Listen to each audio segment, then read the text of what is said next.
Ano bang akala mo sa sarili mo, Alona? Sigaw ni Doña Belen habang nakataas ang ginintoang sandok ng sabaw. Probensya ng walang modo. Hindi ka karapat dapat sa anak ko. Sa harap ng mga bisita, ibinuhos niya ang mainit na sabaw sa katawan ng manuhang. Tawa at bulungan ng sumambulat sa buong balwagan, habang si Alona ay nakayukong umiiyak, basang-basa at nanginginig. Lumayas ka sa pamamahay ko na to, bago kita ipahuli sa mga gwardya. Dagdag pang insulto ng Donya. Ngunit bago siya makalabas ng pinto, umalingaw-ngaw ang sirena ng 30 presidential cars na huminto sa tapat ng mansyon. Bago ka pa lang sa channel neto, ibang kwento ni Ate Jane, istorya mo, ikwento ko. Huwag kalimutang pindutin ang notification bell at subscribe button.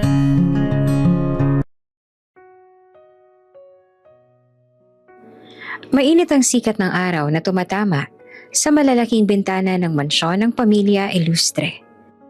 Sa unang tingin, parang paraiso. Malawak na hardin, fountain na bumubulwak ng tubig at mga mamahaling sasakyang nakaparada sa driveway. Pero para kay Alona na bagong kasal pa lamang kay Rico Ilustre, ito ay tila isang palasyo na may nakatagong mga rehas. Si Alona ay isang simpleng babae mula sa probinsya. Lumaki siyang may kaunting yaman, pero may mabuting puso at malalim na pag-uunawa sa tao. Ang kanyang mga mata at kutis, lagi raw nagliliwanag kahit wala siyang suot na alahas. At ito mismo ang ikinabigani ni Rico, na hindi inaasahang mahuhulog sa babaeng malayo ang mundo sa kinagisnan niyang marangya. Ngunit kung gaano siyang minahal ni Rico, ganoon namang kalalim ang pagkamuhi ng kanyang ina na si Doña Belen Ilustre. Sa unang linggo pa lamang ng kanilang pagsasama, ramdam na agad ni Alona ang matalim na tingin ng biyanan. Kung si Rico ay maamo, si Doña Belen naman ay parang diyon ang laging handang sumugot kapag may nakitang kahinaan. Isang gabi, may bisita silang mga kaibigan at kasosyo sa negosyo ng pamilya. Ang mahabang mesa ay puno ng mga pagkain, steak, salmon, imported wine, at iba pang mamahaling putahe na bihirang makita ni Alona sa baryo nila. Nakaupo siya sa tabi ni Rico. Nakasuot ng simpleng pastel na bestida na siya mismo ang pumili. Tahimik siyang kumakain at maingat na huwag gumawa ng ingay gamit ang kubyertos. Pero para kay Doña Belen, walang makakaligtas. Alona, biglang sabit ng Donya habang hawak ang wine glass. Kamusta naman sa probinsya? Siguro sanay ka na sa, ano nga ba? Kamote tuyo? Nagpatawa ang ilan sa mesa. Napayuko si Alona at pinilit na ngumiti. Hindi naman po, Donya. Marunong din naman po ako magluto ng iba't ibang ulam. Napatas ang kilay ng Donya. Pero dito sa Maynila, iba ang standards. Hindi porket marunong kang magluto ng adobo, ay sapat na para maging asawa ng isang ilustre. Natahimik ang mesa. Ramdam ng lahat ang insulto. Pero walang gustong sumabat. Si Rico, tahimik na nakatitig sa plato. Halatang hindi alam kung paanong ipagtatanggol ang asawa. Habang nagpapatuloy ang hapunan, paulit-ulit ang mapanlait na tanong ni Donya. Alona, marunong ka bang gumamit ng wine glass? Hindi yan parang baso ng tubig, ha? Bakit hindi mo tikman itong salmon? Oo nga pala. Baka hindi ka sanay sa ganito. Masarap din naman kasi ang tinapa. Mula sa kabilang dulo ng mesa, may isa pang bisitang babae na lumapit kay Donya at bumulong. She doesn't really fit here, no? Lalong lumakas ang kumpiyansa ng Donya. Exactly. Ang hirap turuan ng isang probinsyana. Si Alona ay pilit na ngumiti. Pero sa loob-loob niya, sumisikip ang dibdib. Hindi siya sanay na pagtawanan sa harap ng marami. Naaalala niya ang nanay niyang matagal nang pumanaw at ang simpleng hapag nila noon. Kahit gulay lang ang ulam, puno naman ng tawanan at pagmamahal.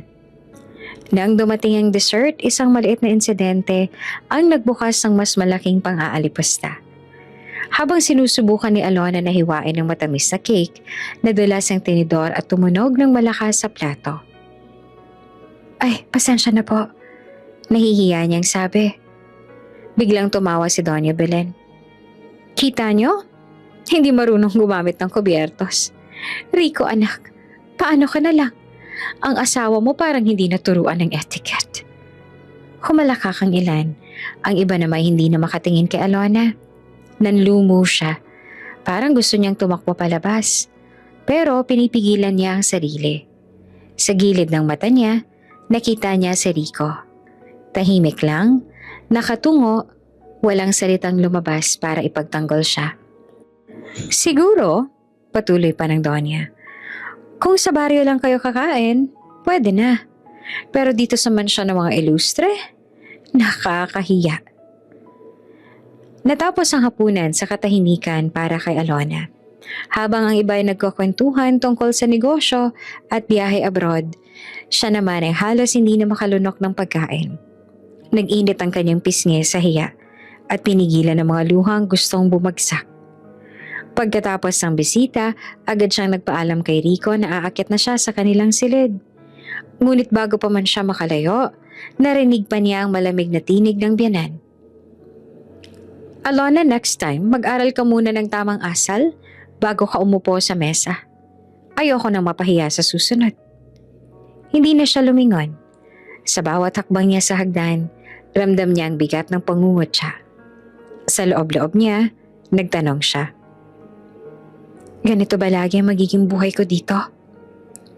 Pagdating sa kanilang silid, doon niya na pinakawala ng luha. Humarap siya sa salamin at nakita ang sarili. Isang babaeng may pusong busilak pero tila hindi sapat para sa mundong ginagalawan niya ngayon. Maya-maya ay dumating si Rico. Tahimik siyang naupo sa gilid ng kama. Alona? Mahina niyang sabi. Pagpasensyahan mo na muna si Mami. Hindi ko alam kung paano. Bakit ba hindi ka malang magsalita kanina? Putol pa ni Alona na nanginginig ang boses. Kahit isang salita lang sana, makaramdaman ko man lang na hindi ako nag-iisa. Hindi agad nakasagot si Rico. Nakayuko lang siya. Halatang kinakain ng takot sa kanyang ina. Sa puntong yon, naramdaman ni Alona ang lalim ng kanyang kalungkutan. Mahal niya si Rico, pero parang siya lang ang lumalaban. Habang pinapahid ni Alona ang luha, hindi niya alam na iyon pa lamang ang simula. Ang pang-aapi ni Doña Belen ay magiging mas matindi pa at ang kanyang pagtitiis ay susubukin hanggang sa puntong mapapahiya siya hindi lang sa isang hapagkainan kundi sa harap ng buong lipunan. At sa gabi ring yon, sa labas ng mansyon, may mga matang lihim na nakatingin sa kanya. Mga matang magbabago ng kanyang kapalaran balang araw. Umaga sa mansyon ng mga ilustre, sa labas maririnig ang huni ng mga ibon sa malawak na hardin. Pero sa loob, isa na namang pagsubok ang naghihintay kay Alona. Pagkababa niya mula sa kwarto, sinalubong siya ng malamig na tinig ni Doña Belen. Alona, since wala ka namang ginagawa buong araw, ikaw na lang ang mag-asikaso ng mga bulaklak sa hardin. I want them arranged today. Hindi pwedeng bukas, hindi pwedeng next week. Today. Natigilan si Alona. Hindi naman simpleng pagtutubig lang ang sinabi ng biyanan, kundi ang buong landscaping ng ilang ektaryang hardin na karaniwang inaayos ng 3 hardinero. Pero Donya, baka po hindi kakayanin mag-isa. Then prove yourself. Putol agad ni Doña Belen. Kung gusto mong manatili sa bahay na to, gawin mo ang pinapagawa ko. Kinuha ni Alona ang sombrero at gloves. Sa ilalim ng tirik na araw, isa-isa niyang inayos ang mga paso. Nagbungkal ng lupa at naglipat ng mga halaman habang pawis na pawis siya. Napansin niya namang may 2 katulong na palihim na nagtatawanan habang pinagmamasdan siya. Siya na raw kasi ang bagong alipin. Bulong pa ng isa. Alam mo na, utos ng Donya, pahirapan para pumigay. Sagot naman ng isa pa. Nag-init ang tenga ni Alona pero hindi siya nagpahalata. Pinilit niyang tapusin ang trabaho kahit namumuo na ang palto sa kanyang mga palad. Habang abala siya, lumapit si Rico dala ang malamig na tubig. "Alona, tama na muna. Ang init, baka magkasakit ka," sabi niya sabay abot ng baso. Ngumiti naman si Alona, pero bakas na ang pagod sa kanyang mukha.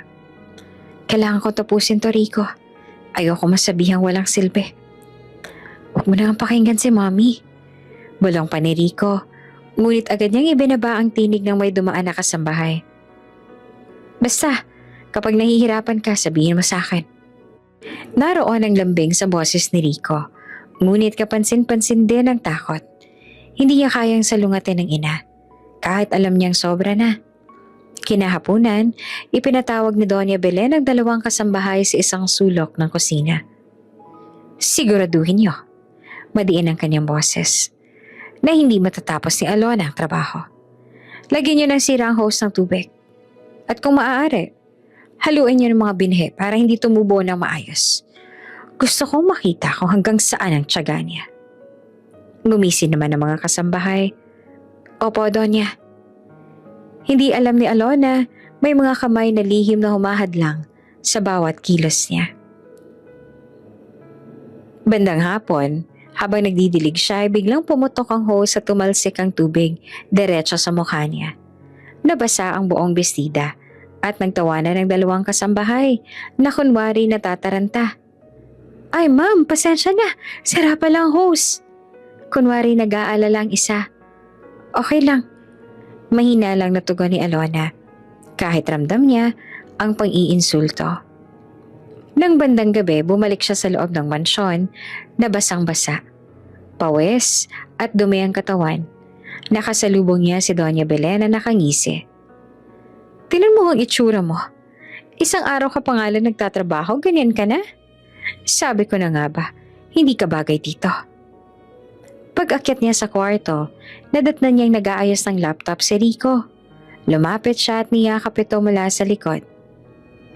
"Rico, nahihirapan na ako," bulong niya. Hinawakan naman ni Rico ang kamay niya. "Gusto ko sanang ipagtanggol ka pero hindi ganun kadali eh. Kung alam mo lang kung paano magalit si Mommy." "Alam ko," sagot naman ni Alona. "Pero sana kahit minsan maramdaman ko namang kakampi kita." Tumahimik si Rico. Alam niyang totoo ang sinabi ng asawa. Gusto niyang maging matatag. Pero ang anino ng ina ay masyadong malaki para banggain. Kinabukasan, maaga pa lang, may panibagong utos na naman si Doña Belen. "Alona, maganda ka ng full course dinner para sa 20 bisita ko ngayong gabi. Ikaw mismo ang magluluto. Wala kang karapatang magpatulong." Nanlaki ang mga mata ni Alona. 20? Hindi biro ang ganoong bilang. Pero Donya, hindi po ba mas mabuting?" "I don't want excuses," singhal ni Belen. "Gusto ko makita kung kaya mong maging ilustre. Or else, lumayas ka na lang." Maghapon ay abala si Alona sa kusina. Pinilit niyang sundan ang mga recipe na nababasa sa libro at natutunan noon. Ngunit hindi naging madali. Ilang beses niyang nabasag ang itlog, nasunog ang sauce, at halos mabilaukan sa usok ng niluluto. Habang pinagmamasdan siya mula sa gilid ng kusina, muling nagtawanan ng dalawang kasambahay. Pagod na siya. Plano ng Donya effective talaga. Ngunit hindi nila alam, sa likod ng lahat ng iyon, dumarami rin ang nakikita ni Rico. Bago dumating ang mga bisita, pumasok si Rico sa kusina. Nakita niyang pawisan, namumula ang kamay at halos nanginginig na sa pagod si Alona. Lumapit siya at kinuha ang kutsilyo mula sa kamay ng asawa. "Ako na, hindi mo kailangang gawin ang lahat." Napatingin si Alona sa kanya at doon lang siya tuluyang napaluha. "Rico, salamat." "Shh!" Hinaplos ni Rico ang pisngi niya. "Kahit hindi ako magsalita sa harap ng mommy ko, alam mong nandito ako at hindi kita pababayaan." Dumating ang gabi, isa-isang nagsidatingan ng mga bisita. Nakaupo si Doña Belen sa dulo ng mesa, abala sa pakikipag-usap. Si Alona kahit pagod ay pilit na ngumiti habang nagsisilbi. Pero bago pa man matapos ang gabi, may isa pang aksidenteng nangyari. Biglang natapon ang isang bandihadong soup sa sahig. Hindi naman si Alona nakatapon, kundi isa sa mga katulong na sinadyang madulasin ng tray. Ay, Diyos ko, Alona! Sigaw ni Doña Belen kaagad. Kahit na hindi naman siyang may kasalanan. Wala ka nang ginawa kundi magpahiya sa akin sa harap ng mga tao. Tahimik si Alona. Kahit ramdam niyang muling kirot ng kahihiyan. Tumingin siya kay Rico at sa unang pagkakataon, nakita niya itong tumayo. Ma'am, hindi kasalanan ni Alona yon. Napatigil si Doña Belen at pati ang mga bisitay na nahimik. Sa gabing iyon, kahit maliit pa lamang, unti-unti na nakikita ni Alona na may kakampi siya. At iyon ay ang asawa niyang si Rico. Kahit natatakot pa ring lubos na humarap sa ina. Ngunit hindi pa dito nagtatapos ang pang-aapi. Sa malaking sala ng mansyon ng mga ilustre, abala si Doña Belen sa pakikipag-usap sa mga event organizers. Isang engranding party ang nakatakdang gawin sa susunod na linggo. Dadalo rito ang mga politiko, negosyante at ilang kilalang personalidad. Para kay Donya, ito ang perpektong pagkakataon upang ipakita sa lahat ang kapangyarihan ng kanilang pamilya. At higit sa lahat, upang tuluyang ipahiya si Alona. Make sure the chandeliers sparkle. I want fresh roses, imported from Amsterdam. Mariing bini ng Donya. And don't forget, the illustre name must shine that night. Tahimik na nakikinig si Alona mula sa gilid ng sala. Hawak-hawak ang isang tray ng juice para sa mga organizer. Sa bawat salitang lumalabas sa bibig ng biyanan, ramdam niya ang tensyon. Pagkatapos ng meeting, nilapitan siya ni Doña Belen. Alona, malamig na sambit na to. Since ikaw ang asawa ng anak ko, syempre, you'll have to attend the party. But don't get too excited. I already prepared something for you. Nagulat naman si Alona. Po, ano pong ibig niyo sabihin? Ngumisi si Donya sabay abot ng isang kahon. Pagbukas si Alona, tumambad ang isang kulay abo at lumang gown. Hindi man sira, halatang mura ang tela at outdated ang disenyo. Iyan ang isusuot mo. Dagdag pa ni Donya. Hindi ka naman mahilig sa designer brands, hindi ba? At least bagay yan sa'yo. Napalunok si Alona. Alam niyang insulto ayon. Habang ang ibang babae ay siguradong magsusuot ng mga gown mula sa Paris o Milan, siya ay pinasuot ng parang gown mula sa bargain store. Nang makaalis si Donya, agad na lumapit si Rico. Nakita niya ang hawak ng asawa at agad siyang napakunot ang noo. Alona, hindi ka pwedeng magsuot niyan. I'll buy you a gown. Mariin niyang sabi. Ngumiti naman na mapait si Alona. Rico, alam mo naman ang mommy mo, diba? Kapag sinuway natin siya, mas lalo lang siyang magagalit. Pero hindi tama. Sagot ni Rico, halatang naiirita. Ayoko nang makita kang pinapahiya sa harap ng mga tao. Hinawakan ni Alona ang kamay ng asawa. Kaya ko. Wala ako dito para makipagsabayan sa kanila. Basta't kasama kita, sapat na. Pero sa puso niya may kaba na. Dumating ang araw ng ingrandeng party. Maaga pa lang ay nagsimula nang dumating ang mga caterer, florist at mga decorator. Ang mansyon ay nagmistulang palasyo. Mga ilaw na kumikislap sa bawat sulok. Carpet na kulay pula. At musika ng isang live orchestra. Habang ang lahat ay nag-aayos, dinala si Alona ng isang katulong sa kanyang kwarto. Nakasabit doon ang kulay abo na gown na bigay ng Donya. Ma'am, dito ka raw po mag-ayos, utos ni Doña Belen. Kayo na raw ang magbihis mag-isa. Hinaplos ni Alona ang tela, malamig at magaspang. Habang iniisip niyang isuot ito, naramdaman niyang parang unti-unti siyang gigiba. Ngunit pinilit niyang maging matatag. Bandang gabi, isa-isang dumating ang mga bisita. Mga babae na nakasuot ng makikinang na gown mula Dior, Gucci at Chanel. May mga mamahalin pang alahas na kumikislap sa kanilang leeg at pulso. Pagdating ni Alona, lahat ng mata ay napalingon. Ang kanyang simpleng gown ay tila kakaiba sa marangyang kapaligiran. May mga nagbulungan agad. Siya ba yung asawa ni Rico? Grabe, parang hindi naman siya nabebelong dito.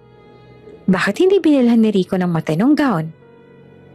Narinig lahat ni Alona ang mga bulungan. Pinilit niyang ngumiti. Kahit ramdam niyang sumasakit ang dibdib niya. Mula sa dulo ng hall, nakatingin si Doña Belen. Nakangisi siya, halatang natutuwa sa eksenang nagaganap. Perfect! Bulong niya sa kaibigang katabi. Now, everyone sees the truth. She doesn't deserve my son. Habang si Alona ay pilit na nag-a-assist sa ilang bisita, may lumapit na babaeng mataray ang ngiti. Hi, Alona, right? Love your unique gown. Where did you get it? Ukay-ukay? Tumawang mga kasama niya at iniwan siya nakatayong mag-isa. Sa gitna ng hiya, lumapit si Rocco at agad siyang inalalayan. Don't mind them. Bulong niya habang hawak ang balikat ng asawa. You're still the most beautiful woman here. Naluha si Alona, ngunit pinahid niya agad ito para hindi mahalata. Kahit papaano, ramdam niya na may isang taong hindi siya pinapabayaan. Habang abala ang lahat sa kasiyahan, may isa namang lalaki na kasuot ng itim na suit na tahimik na nakamasid mula sa labas ng bintana. Naka-dark shade siya kahit gabi. Sa kamay niya, may hawak na maliit na notebook kung saan nakasulat ang pangalang Alona Ilustre. Ito na ang pagkakataon. Mahina niyang sabi sa driver. Soon, we will take her. Hindi pa alam ni Alona na sa likod ng lahat ng kahihiyan, may mas malaking kapalarang naghihintay sa kanya. Nang dumating ang toast, tumayo si Doña Belen sa gitna ng hall. Ladies and gentlemen, salamat sa pagdalo. Tonight, I present to you the future of the Ilustre family. Hinila niya si Rico papunta sa harap. Kasunod nito, tinawag din niya si Alona. Habang nakatayo si Alona sa tabi ni Rico, narinig niya ang malakas na bulungan ng mga tao. Lahat ay nakatingin sa kanya, sa kanyang simpleng gown. Ito ang napili ng anak ko, patuloy pa ni Doña Belen. A simple girl from the province. Walang karangyaan, walang koneksyon. But this is what love looks like. May halong biro at insulto ang tono ng Donya at muli na namang nagtawanan ang ilan. Nakatayo lamang si Alona. Nakangiti pero nanginginig sa loob. Pinilit niyang maging matatag kahit alam niyang ang lahat ng mata ay nakatuon sa kanya. Mga matang puno ng panghuhusga. Sa gabing iyon, nagsimula ang pinakamalaking public humiliation na pagdadaanan ni Alona. At hindi pa yon ang pinakamasakit. Ramdam ni Alona ang bigat ng bawat tingin sa kanya habang dahan-dahan siyang naglalakad sa gitna ng malawak ng hall ng Ilustre Mansion. Nagniningning ang mga chandelier sa kisame. Parang nagsasayaw ang liwanag nito sa mga mamahaling alahas ng mga bisitang pawang mayayaman at kilalang personalidad sa lipunan.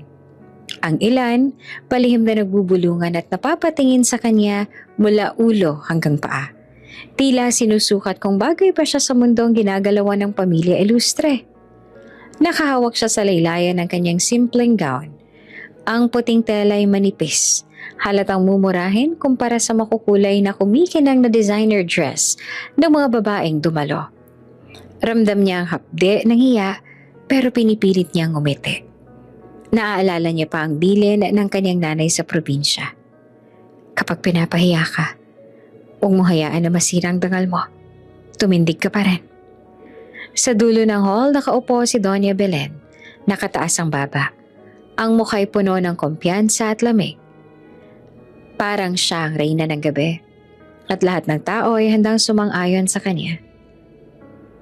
"Alona, iha," malakas na tawag ni Doña Belen, sapat na para mapalingon ang lahat. "Ba't parang napakapayak ng damit mo? Hindi ba't may dress code tayo ngayong gabi?" Nagkatinginan ng mga bisita at may mga nagsimulang magtawanan ng marahan. May isa pang ginang na nakaupo sa malapit ang bumulong. Akala ko ba asawa siya ng anak ng ilustre? Pero parang galing lang sa department store ang suot niya. Namula si Alona pero pinilit niyang ngumiti. "Pasensya na po, Donya. Ito lang naman po kasi ang..." "Ito lang po? Diyos ko, Rico," singhal ni Donya sabay lingon sa anak. "Ganito ba ang babaeng pinili mong pakasalan? Ni hindi malang marunong umangkop sa klase ng pamilyang pinasok niya?" Napayo ko si Rico. Halatang hindi alam ang isasagot. Pero bago pa tuluyang matapos ang usapan, dumating ang mga waiter dalang trays ng mainit na pagkain. Isa roon ang lumapit kay Doña Belen, dalang mangkok ng sabaw. Mabilis namang kinuha ng matandang sandok. Pinuno ang isang tasa, pero hindi niya ito inilapag sa mesa. Sa halip, dahan-dahan siyang lumapit kay Alona. "Siguro, iha," may pait sa boses niya, "kailangan mong matutunan kung paanong magiging presentable ang isang tunay na ilustre." Bago pa makakilo si Alona, ibinuhos ni Doña Belen ang mainit na sabaw sa kanyang dibdib at baso. Napatili si Alona. Napaatras sa talos mabitawan ang hawak na bag. Ramdam niya ang init na parang tumutusok sa balat niya. Kasabay ng lagkit ng sabaw na dumadaloy pababa sa kanyang gown. Saglit na natahimik ang paligid, pero agad ding sumunod ang tawa at bulungan ng mga bisita. "Diyos ko, tingnan niyo siya!" May lalaking sumipol pa. "Parang hindi marunong ng etiquette," sabi ng isa. "Bagay nga lang sa kanya yan eh. Hindi naman siya nabebelong dito." Ang mga salitang yon ay parang maliit na kutsilyong tumatama sa puso ni Alona. Napatitig siya kay Rico. Naghahanap ng kakampi, ng kahit anong pagtatanggol. Ngunit nananatiling nakatayo ang asawa. Tikom ang bibig. Nakayuko na para bang hindi siya ang taong dapat lumapit at magprotekta. Nakita niyang pinisil ni Rico ang mesa. Parang gustong kumilos pero pigil na pigil. Natatakot sa tingin ng ina. "Rico," bulong ni Alona. Nanginginig ang tinig, pero wala siyang nakuhang tugon. Dama niya ang bigat sa dibdib, parang binagsakan ng bato. Unti-unting nalalabo ang paningin niya dahil sa luha. Pinilit niyang huwag umiyak, pero hindi niya kinaya. Humalakak muli si Doña Belen. "Oh, ayan mga kaibigan. Pasensya na kayo. Mukhang hindi sanay sa ganyang klaseng pagtanggap ang ating bagong miyembro ng pamilya. Probensyana kasi." Nagpatuloy pa ang tawanan ng mga tao. May ilang naglabas ng cellphone. Palihim na kinukunan ng eksena. Hindi na nakayanan ni Alona. Hinawi niya ang laylayan ng gown at mabilis na tumakbo palabas ng hall. Ang mga hakbang niya ay mabilis. Halos madapa habang sinusundan siya ng tawanan at bulungan ng mga naiwan. Paglabas niya ng malaking pintuan ng mansyon, sakalang bumuhos ang luha sa kanyang mga mata. Ramdam niya ang hapde ng balat na nadaplisan ng mainit na sabaw. Pero higit pa roon, ang sakit ng kahihiyang pinagdaanan. Sa bawat hikbi niya, naririnig niya pa ang mga tawa at insulto. Parang paulit-ulit na dumadagundong sa kanyang tenga. Napatigil siya sa malawak na hardin ng mansyon. Humawak sa dibdib at huminga ng malalim. Nagtanong siya sa sarili. Ito ba talaga ang buhay na pinili ko? Kaya ko pa bang tiisin lahat ng ito? Alang-alang kay Rico. Ngunit isang bagay lang malinaw. Sa gabing yon, unang beses siyang nadama na hindi siya trinato bilang asawa, kundi bilang isang bisitang hindi kailanman tatanggapin. Hingal na hingal si Alona habang nakasandal sa malaking gate ng mansyon.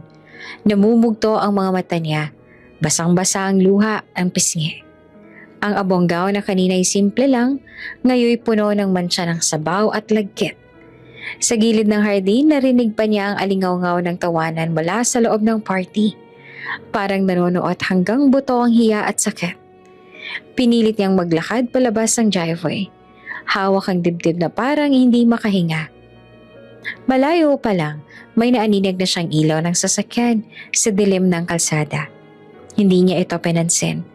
Ang gusto niya lang ay makalayo kahit saglit.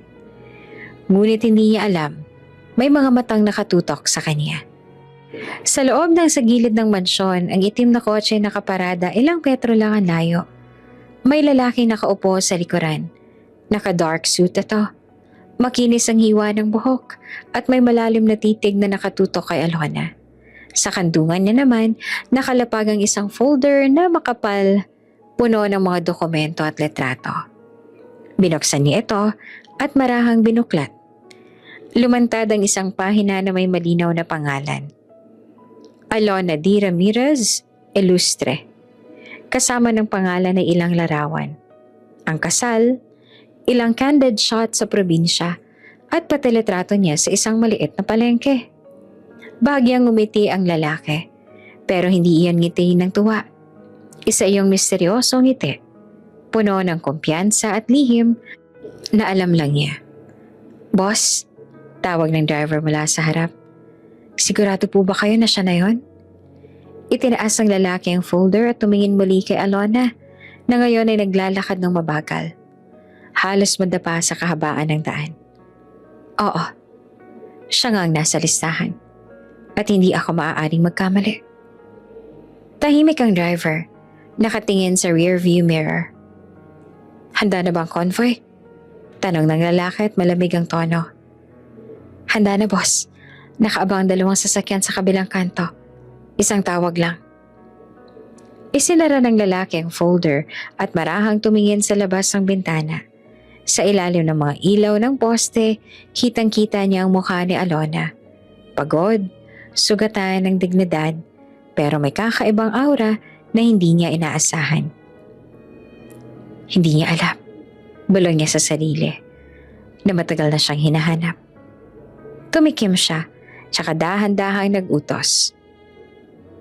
Nakita ko na siya. Ihanda ang convoy. Mabilis na tumango ang driver. Sabay abot ng cellphone. Boss, tatawagan ko na sila. Hindi pa. Pigil ang lalaki.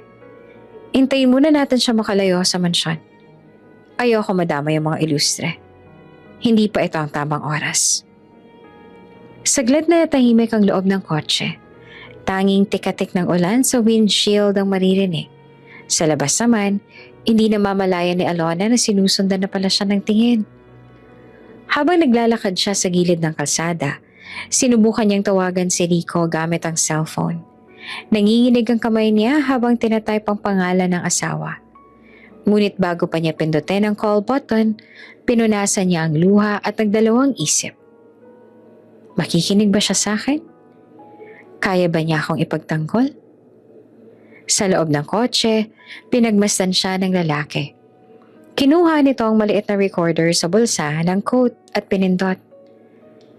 Subject located. Female. Condition. Fragile but intact. Target confirmed. Nang marinig iyon ng driver, napatingin siya ulit sa rearview mirror. Ano pong plano natin, boss? Kukunin ba natin siya ngayong gabi? Bahagya namang umisi ang lalaki at nagtagal ng tingin kay Alona na ngayon nakaupo sa gilid ng kalsada. Hawak-hawak ang tuhod, umiiyak ng tahimik. Hindi pa. Pero siguraduhin mong hindi siya mawawala sa paningin natin. Kung kinakailangan, iparada mga tao sa paligid niya. Hindi siya dapat mawala. Roger that. Muling bumalik sa katahimikan ng loob ng kotse. Ngunit ang malamig na presensya ng misteryosong lalaki ay sapat na para magbigay ng bigat sa hangin. Sino siya? At anong koneksyon niya kay Alona? Maya-maya binuksan niya muli ang folder at tinitigan ng isa pang papel. Isang birth certificate. Doon malinaw ang pangalan ni Alona. Pero may nakasulat na pulang tinta sa gilid. Key asset. Isinara niya ito at sabay nagsindi ng sigarilyo. Habang unti-unting bumabalot ang usok sa loob ng sasakyan, bumulong siya na halos walang emosyon. Sa wakas, nahanap din kita. Samantala, hindi pa rin alam ni Alona na mula sa gabing iyon, may mga matang laging nakasunod sa bawat galaw niya. Tahimik na nakaupo si Alona sa maliit na bench sa labas ng mansyon matapos ang lahat ng kahihiyan. Ramdam niya ang bigat sa dibdib. Hindi lang dahil sa ginawa ni Doña Belen, kundi dahil muli na namang bumalik sa alaala niya ang nakaraan. Para bang lahat ng sakit na tinago niya sa mahabang panahon ay biglang bumukas. At ang mga sugat na akala niyang naghilom na ay sariwa na namang sumasakit. Bata pa lamang si Alona, elementary pa lang, nang pumanaw ang kanyang ina. Siya lang nag-iisang nagpalaki sa sarili niya. Hindi niya kailanman nakilala ang kanyang ama. Sa tuwing nagtanong siya, ngiti lang at pagyakap ang sagot ng kanyang ina. Sa maliit nilang bahay sa probinsya, masaya pa rin sila kahit simple lang ang buhay. May maliit na tindahan ng kanyang ina, mga bigas, delata at kaunting paninda. Doon nila kinukuha ang pang-araw-araw na pangangailangan. Nang mawala ang kanyang ina, iniwan siya nito ng maliit na ipon at ari-arian. Pero bata pa si Alona, hindi niya na alam kung paano hawakan ng pera. Ang mga madreng kaibigan ng kanyang ina ang tumulong gumabay sa kanya. Ang ipon, ginamit sa pagkain at tuition para makapasok siya sa eskwela. Pero pagdating niya ng high school, naubos na ang lahat. Doon na siya dinala ng mga madre sa kumbento. Hindi siya iniwan. Tinuring siyang parang anak. Sa araw, pumapasok siya sa public school. Sa gabi, tumutulong siya sa kumbento. Nagwawalis, nag-aayos ng hardin at minsan nagluluto para sa mga madre. Madalas habang nag-aaral siya sa ilalim ng mahina at dilaw na ilaw sa pasilyo, naiisip niya ang kanyang ina. Naaalala niya ang mga salitang binitiwan nito bago mamatay. Alona, tandaan mo, hindi ka nag-iisa. May bantay ang Diyos sa'yo at may dahilan ng lahat. Hindi niya alam kung anong ibig sabihin ng huling linyang iyon. Pero iyon ang naging lakas niya para magpatuloy. Habang lumalaki siya, may mga pagkakataong pakiramdam niya ay may nakatingin sa kanya mula sa malayo. Kapag naglalakad siya pa uwi mula sa eskwela, may sasakyang nakaparada sa kanto. Kapag tumitingin siya, bigla itong umaalis. Nung una, iniisip niyang guni-guni lang, pero paulit-ulit itong nangyayari. Minsan nakikita niyang isang lalaki, nakasuot ng maayos na Amerikana, nakatayo sa labas ng gate ng paaralan. Matagal itong nakatitig sa kanya, pero hindi lumalapit. Nang lapitan niya, agad itong sumakay sa kotse at umalis. Hindi niya makalimutan ang kakaibang takot at hiwagang dala ng mga sandaling iyon. Sino sila? At bakit siya sinusundan? Sa mga panahong yon, unti-unti ring natututo si Alona na tumayo sa sarili niyang paa. Nakapagtapos siya ng high school sa tulong ng kumbento at pumasok sa college gamit ang scholarship. Doon siya nakilala ni Rico, isang binatang tila galing sa ibang mundo. Maganda ang naging umpisa. Pinaparamdam sa kanya ni Rico na siya'y mahalaga, na kahit galing siya sa simpleng buhay, deserve pa rin niyang mahalin. Hindi nagtagal na uwi iyon sa kasal. Ngunit sa likod ng kasal na iyon, dala-dala pa rin niya ang mga tanong mula pagkabata. Sino ang mga taong sumusubaybay sa akin?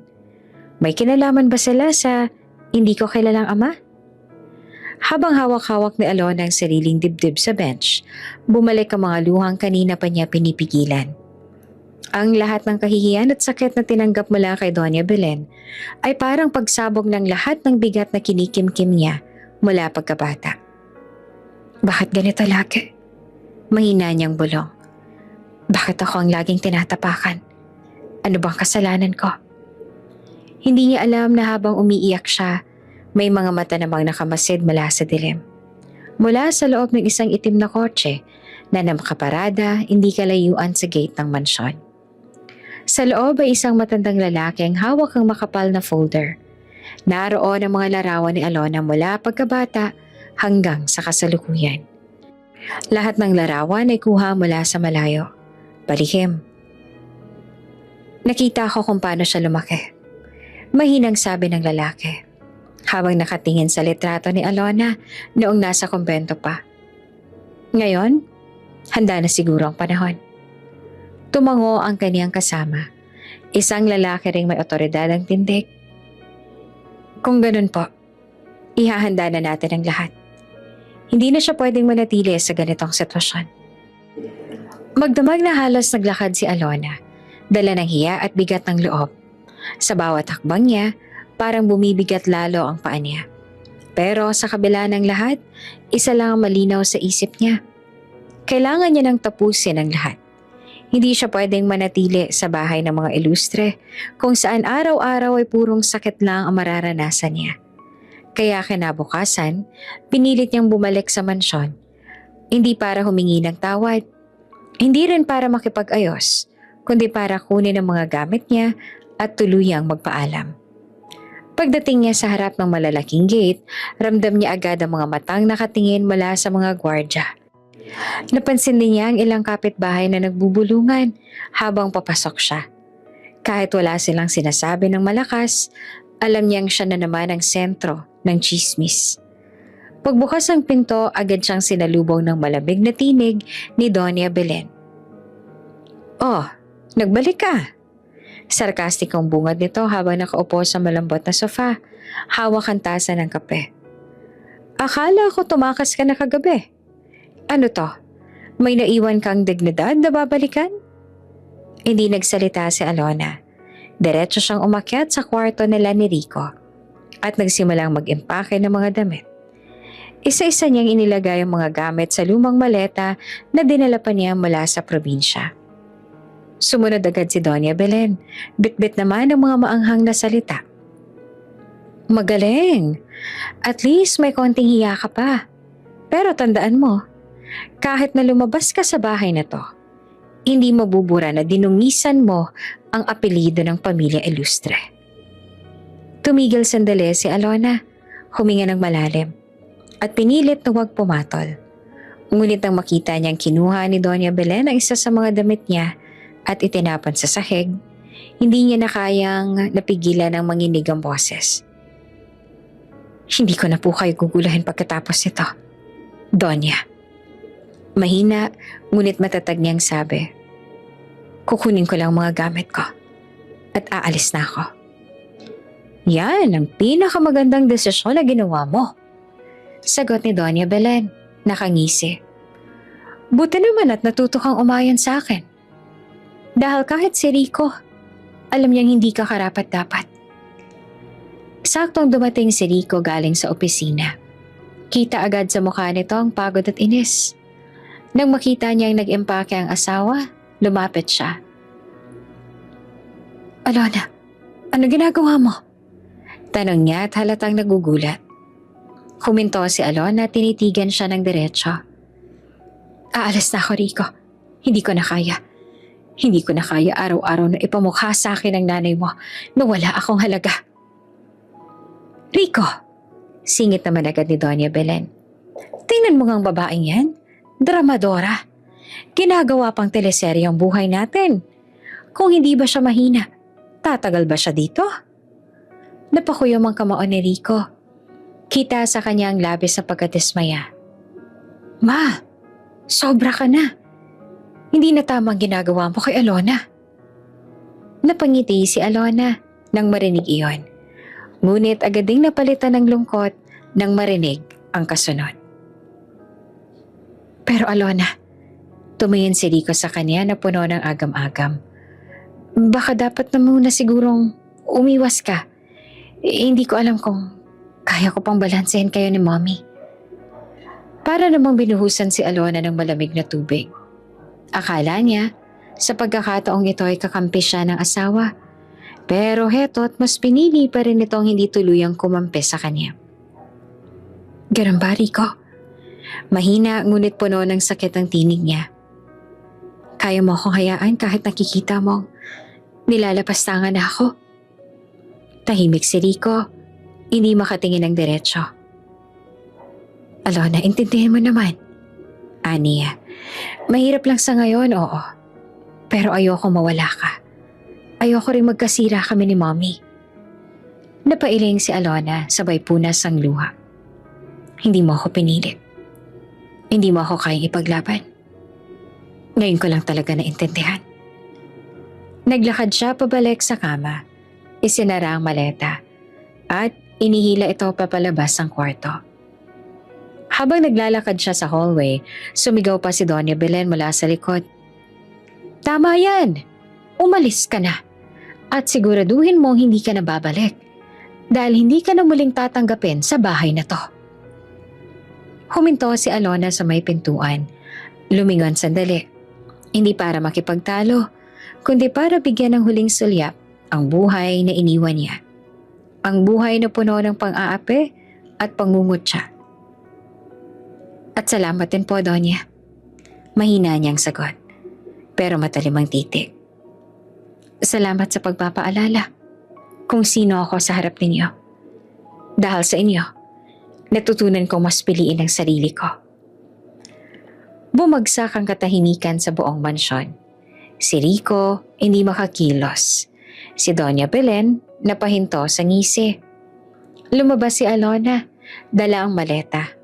At sa unang pagkakataon, ramdam niya ang kakaibang lakas sa loob niya. Kahit masugatan ng puso. Ngunit sa labas ng mansyon, nakabuntot pa rin ang mga matang mula sa itim na kotse. Hindi pa rin niya alam na mas malaking lihim ang naghihintay sa kanya. Si Alona ay papalabas na ng mansyon. Hawak ang maliit niyang bag na may ilang gamit. Tahimik ang driveway. Tanging ang malamlam na ilaw lang ng garden at poste ang naglalaro sa kanyang mukha. Ramdam niya pa rin ang kaba at pait ng nakaraang gabi. Ngunit determinadong tapusin ang eksena sa dignidad. Sa loob ng mansyon nakatayo si Doña Belen, nakamasid sa gate kasama ang ilang katulong. Ang mukha niya ay puno ng galit, ngunit may halong kaba. Dahil alam niyang may pinaghahandaan si Alona sa sariling paraan. Tahimik si Rico sa lobby, nanonood ng malaking bintana ng foyer. Hindi pa rin siya kumikibo. Ang puso ay naguguluhan sa pagitan ng ina at asawa. Nakita niya ang bawat galaw ni Alona at ramdam ang sakit sa dibdib. Alam niyang pinapahiya ng ina ang kanyang asawa. Ngunit takot siyang kumilos. Biglang umalingaw-ngaw ang malakas na sirena mula sa kalye. Nagulat si Doña Belen sa tunog, pati ang mga katulong. Ang bawat mata ay nakatingin sa kalsada. Halos suminto sa paghinga ni Doña Belen nang marinig ang sabay-sabay na tunog ng motor at makina. Mula sa kanto ay dumagundong ang lupa. Isa-isa lumalapit ang 30 makintab na sasakyan, nakaayos sa perpektong linya. Ang convoy ay kintab, matibay, at kumikintab sa ilaw ng mansyon. Walang alinlangan, kitang-kita ang lakas ng presensya at kapangyarihan sa bawat kotse. Naglakad palabas ang ilang bodyguards mula sa mga sasakyan. Nakaitim na suit, matikas ang tindig, kasunod ang sandalo, naka-uniforme at may hawak na armas. Nagpoposisyon sa paligid ng gate at driveway. Parang nagtatayo ng fortress sa paligid ni Alona. Si Alona naman huminto sa driveway. Hindi siya makapaniwala. Ang eksena ay kasing dramatic ng mga nakikita niya sa pelikula. Pero mas nakakatakot dahil tunay at malapit sa kanya. Si Doña Belen naman nanlalaki ang mga mata. Anong ibig sabihin ito? Halata ang kaba sa boses niya. Pati ang mga katulong niya ay nanlamig, hindi makagalaw. Tahimik si Rico sa lobby, nakamasid. Hindi pa rin siya kumikibo. Pero ramdam ang tensyon. Alam niya na may nangyayaring bagay na lampas sa kontrol ng ina. Halos hindi siya makapaniwala sa laki ng convoy at sa profesionalismong dala ng mga bodyguards at sandalo. Si Alona naman, bagamat nanginginig, dahan-dahang naglakad sa gitna ng driveway. Napansin niya ang pagkakaayos ng mga guards, ang presensya ng bawat isa sa kanila, at ang kabuuang katahimikan na parang nakatingin sa kanya ang buong mundo. Miss Alona? Mahinang sabi ng isang escort mula sa convoy. Ito po ang simula ng bagong yugto para sa inyo. Huwag po kayo matakot. Huminga si Alona ng malalim. Ang eksena ay kakaiba. Hindi siya pinalalabas na takot, kundi may kasamang respeto at proteksyon. Ang presensya ng convoy ay nagpapakita na may puwersa, kapangyarihan at plano na higit pa sa inaakala niya. Si Doña Belen nanlamig at halos mawala ng boses. Hindi siya makagalaw sa harap ng eksena. Ang galit at inggit ay malinaw, ngunit wala siyang magagawa. Hindi niya kontrolado ang sitwasyon. Ngayon, siya ang nakatanaw sa lakas na mas mataas kesa sa kanya. Habang nakatayo si Alona sa driveway, nakaramdam siya ng halo ng takot, kuryosidad at hiwaga. Alam niya simula ngayon magbabago ang buhay niya. Isang kabanata na puno ng misteryo at kapangyarihan na hindi niya inaasahan. Tahimik na nananatili ang convoy, parang nakatingin sa bawat galaw ni Alona, handang protektahan siya sa anumang panganib. Ang mga sundalo at bodyguards ay nakaposisyon sa perpektong linya at ang katahimikan ay nagbigay ng suspenseful at cinematic na aura sa eksena. Sa driveway naman ng mansyon nagulat si Doña Belen sa bigat ng presensya ng convoy. Si Rico nakamasid sa lobby, ramdam ang kabog ng puso, at si Alona tahimik ngunit handang harapin ang lahat para sa bagong yugto ng kanyang buhay na malapit nang magsimula. Huminga ng malalim si Alona habang tinatahak ang driveway, kasabay ng mga bodyguards na nakaposisyon sa paligid. Ang bawat hakbang niya ay may kasamang kaba at takot, hindi dahil sa anumang banta, kundi dahil sa damdaming hindi niya maipaliwanag. Ang mga mata niya ay nakatingin sa itim at kintab na limousine na nakaparada sa tapat ng gate. Ang sasakyan ngayon ay tila simbolo ng isang bagong mundo na hindi niya inaasahang makilala. "Relax lang po, Miss Alona," mahinang sabi ng isa sa mga escorts. Isang matangkad at matipunong lalaki. "Kami lang po magbabantay sa inyo. Walang makakaabala." Humarap si Alona sa gate at bahagyang napansin ang mga sundalo at bodyguards. Sabay na bumubuo ng isang perpektong gwardya sa paligid ng limousine. Para bang isang fortress ang nakapalibot sa kotse. Humanga siya sa profesionalismo ng bawat isa at bahagyang nakalimot sa kaba. Para saan lahat ng to? Bulong niya sa sarili habang patuloy na sumusunod sa escort sa gilid ng kotse. Ang mga hakbang niya ay dahan-dahan, pilit na pinaparamdam sa sarili na hindi siya dapat matakot. Kahit ang bawat mata sa paligid ay tila nakamasid sa bawat kilos niya. Sa harap ng limousine, bumukas ang pinto. Lumabas ang isang matandang lalaki. Nakabarong, maayos ang tindig, at may presensya na nagpapakilos ng respeto sa kahit sino mang makakakita sa kanya. May dala siyang maliit na folder, tila may kasamang importanteng dokumento. Ngunit ang focus niya ay diretso sa batang babae na papalapit sa kanya. "Alona?" Ang pangalan ay tila musika sa hangin, ngunit may kasamang bigat na hindi niya kayang pigilan ni Alona. Huminto siya at muling tumingin sa matanda. Ang mga mata niya ay nanlaki. Hindi siya makapaniwala. Sino po kayo?"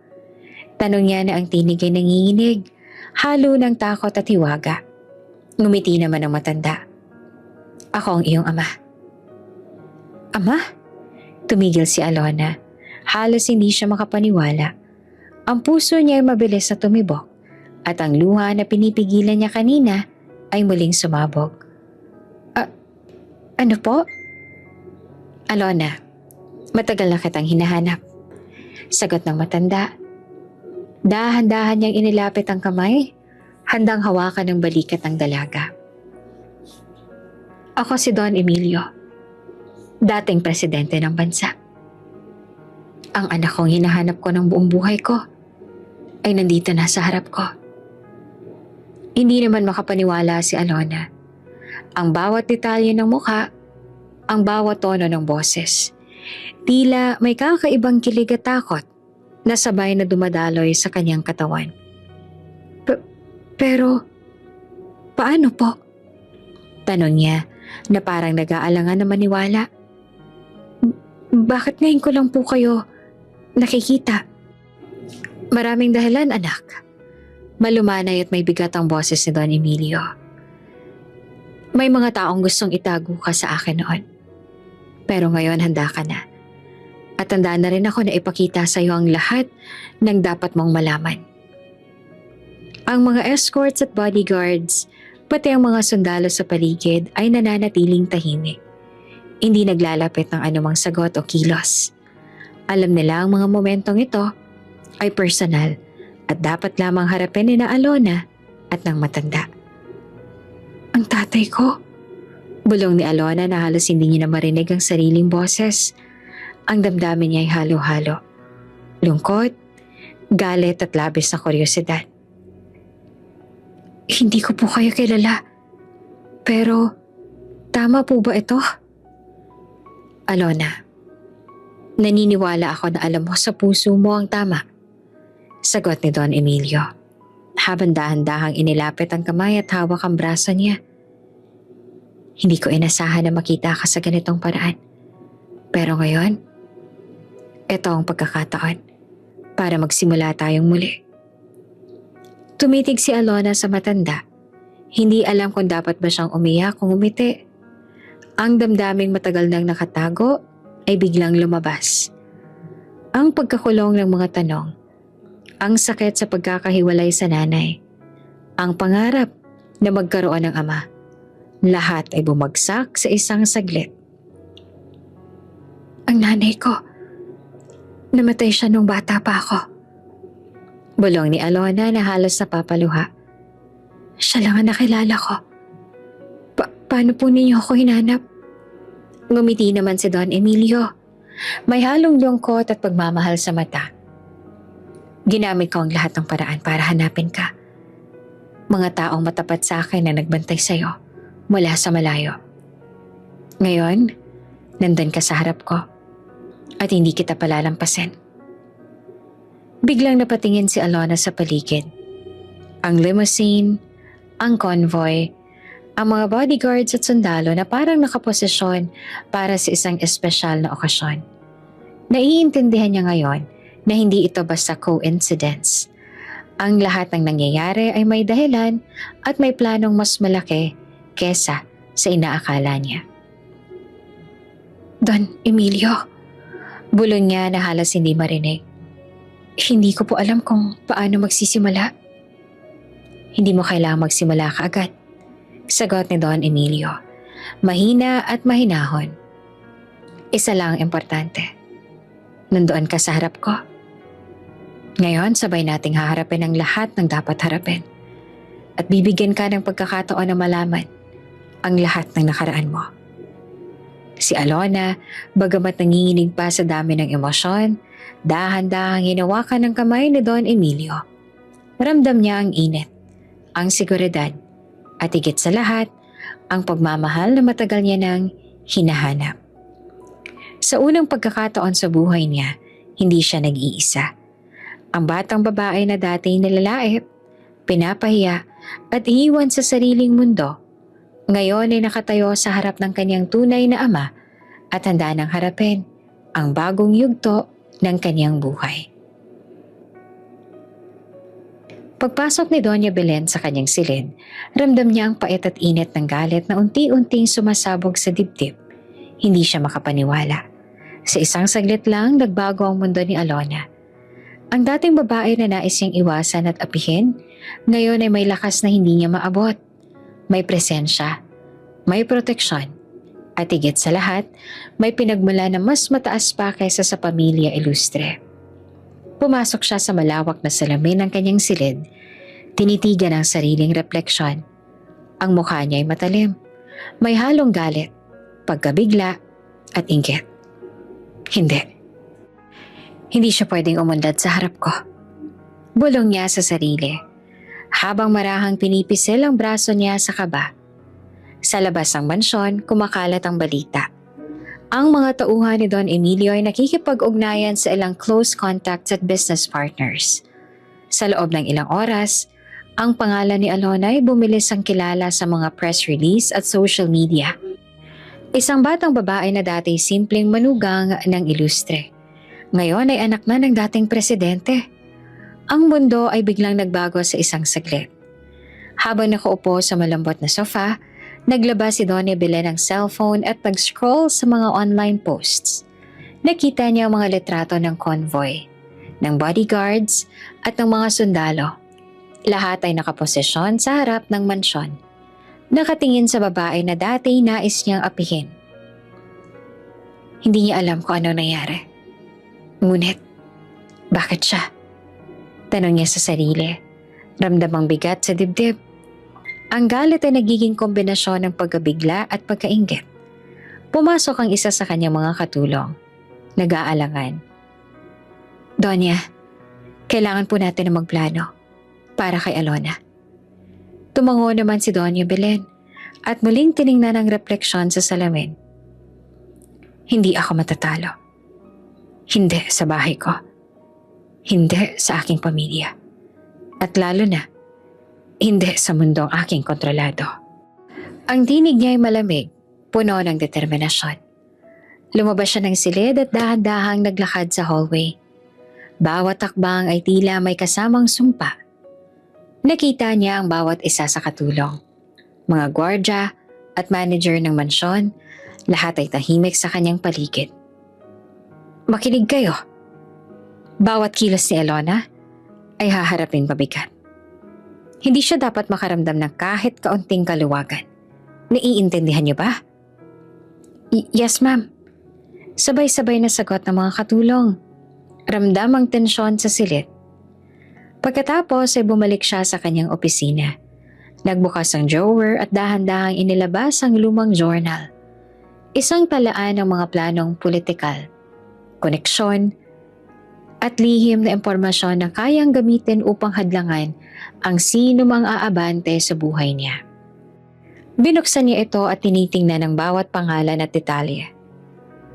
Kung kinakailangan, gagamitin ko lahat ng to. Lahat ng paraan ay karapat-dapat para mapanagot siya sa presensya niya ngayon. Si Doña Belen, bagamat nakaupo sa opisina, ramdam ang init ng galit na lumalawak sa kanyang utak. Naiinggit siya at hindi niya mawari kung paano niyang haharapin ang sitwasyon. Dati, siya ang nasa taas. Ang ilustre ang pinakamataas na pamilya sa lungsod. Ngunit ngayon, isang batang babae na hindi niya pinahalagahan dati ang may mas mataas na pinagmulan at impluwensya. Habang nakatitig sa journal, naisip niya ang bawat paraan upang pabagsakin si Alona. Mula sa maliliit na plano sa negosyo, sa pag-gather ng impormasyon tungkol sa personal na buhay ng dalaga, hanggang sa mga estratehiya upang sirain ang kanyang kredibilidad sa lipunan. Ang bawat hakbang ay kalkulado at punong-puno ng galit at pagkabigo. Sa kabila ng kanyang galit, may halong kaba si Doña Belen. Alam niya ang laban na ito ay hindi magiging madali. Si Alona ay may proteksyon, may mga bodyguards, sundalo at pamilya sa likod na higit sa kanyang naunang kaalaman. Ngunit sa bawat tibok ng puso niya, lalo lamang na lumalakas ang determinasyon na hindi siya matatalo. Hindi ka pwedeng manalo, Alona.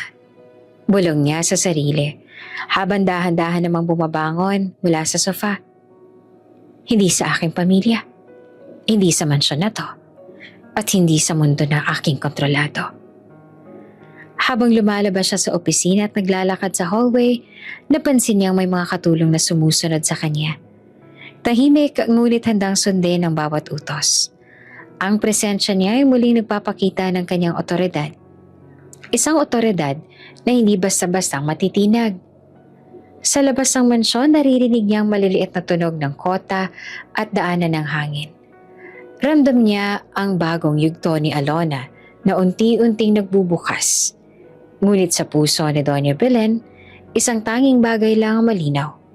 Hindi siya tatanggap ng pagkatalo at gagawin niya ang lahat upang mapanagot si Alona sa bagong kapangyarihang dumating sa buhay ng dalaga.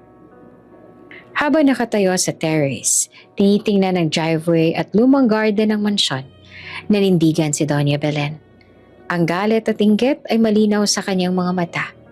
Ngunit may mga halong plano, taktika at determinasyon. Alam niyang ang laban ay magsisimula sa susunod na araw. Isang laban na hindi lamang emosyonal, kundi pati sa kapangyarihan at katayuan sa lipunan. At sa puso niya, isang sumpa ang binitiwan. Hindi ka matatalo, Alona. Hindi sa mundong aking kontrolado. At hindi sa kahit anong paraan na kakailanganin ko. Ang ilustre, ako ang magtatagumpay. Tahimik ang loob ng itim na limousine. Si Alona nakaupo sa tabi. Ramdam ang kaba at halo-halong excitement habang nakatingin sa malawak na lansangan sa labas. Ang mga escorts ay tahimik lamang sa paligid. Nagpapakita ng profesionalismo ang hindi basta-basta. Ngunit sa bawat hakbang ng sasakyan, ramdam niya na may malalim na pagbabagong magaganap sa kanyang buhay. Biglang bumaling si Don Emilio sa kanya, ang matandang lalaki na dati kilala lamang sa kanya bilang matikas at may otoridad. Ngayon ay may malalim na halong lungkot sa mga mata. Alona, may isang bagay akong kailangan sabihin sa'yo. Mahinang sabi niya, tumingin ng diretso sa mga mata ng dalaga. Tahimik naman si Alona. Ang dibdib ay mabilis ang pintig. Ramdam niya ang bigat ng katahimikan sa loob ng kotse. Parang bawat salita ni Don Emilio ay may bigat ng taon na nakatago. Matagal na kitang hinanap, anak. Patuloy ni Don Emilio. Bunga ka ng aking unang pag-ibig. Isang relasyon na minahal ko ng buong puso. Ngunit pinilit kaming maghiwalay ng mga kaaway ko sa politika. Tumango naman si Alona pero hindi pa rin siya makapaniwala. Ang mga mata niya ay nanlaki. Halos hindi makapaniwala sa sinabi ng matanda. Ako po? Anak ninyo? Bulong niya na halos hindi marinig ang tinig. Ngumiti naman si Don Emilio. May halong lungkot at pagmamahal. Oo, Alona. Hindi ko inasahan na makikita ka sa ganitong sitwasyon. Ngunit ang tadhana ay nagdala sa'yo sa harap ko. Lahat ng nangyari sa'yo, lahat ng hirap at pang-aapi, may dahilan na hindi mo pa alam. Dahan-dahang humawak si Alona sa braso ni Don Emilio at hindi niya mapigilan ang mga luha na pumatak. Ang damdamin niya ay bumabalik. Ang lahat ng sakit, lungkot at pagkakahiwalay sa nanay, ang kawalan ng ama at ang kawalan ng katiyakan ng kanyang buhay, lahat ay biglang lumabas. Pero bakit po ako tinago? Tanong niya at ang tinig ay nanginginig. Bakit hindi niyo ako hiningi nung bata pa ako? Ang mga kaaway ko sa politika. Paliwanag ni Don Emilio. Natatakot ng pagkakakilanlan mo ay maging banta sa kanila. Kaya't itinago ka nila sa isang lugar kung saan wala silang makontrol na makakaabot sa'yo. Lahat ay para protektahan ka, anak. Huminga si Alona ng malalim. Sinusubukan ayusin ang emosyon. Ang damdamin niya ay halo. Galit, lungkot, at labis na pagka-overwhelm. Ang bawat salita ni Don Emilio ay bumubuo ng puzzle na matagal niyang hinahanap sa sariling pagkatao. Hindi ko po alam kung paano ko tatanggapin ang lahat ng to. Bulong niya na halos pumikit sa sobrang dami ng emosyon. Ngunit ramdam ko na po, kahit ngayon lang, ang pagmamahal niya sa akin. Ngumiti si Don Emilio at dahan-dahan niyang hinawakan ang kamay ni Alona. Ang pagmamahal ko sa iyo, anak, ay hindi kailanman nawawala.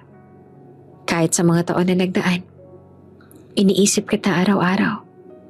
Ngayon, panahon na para malaman mo ang katotohanan at magsimula ng bagong buhay. Kasama ako. Habang nakatingin sa kanya, unti-unting bumabalik ang mga alaala ng pagkabata niya. Ang pagkamatay ng nanay, ang simpleng buhay sa probinsya, at ang pakiramdam na laging may kulang sa kanyang buhay. Lahat ay nagkakaroon ng kahulugan ngayon.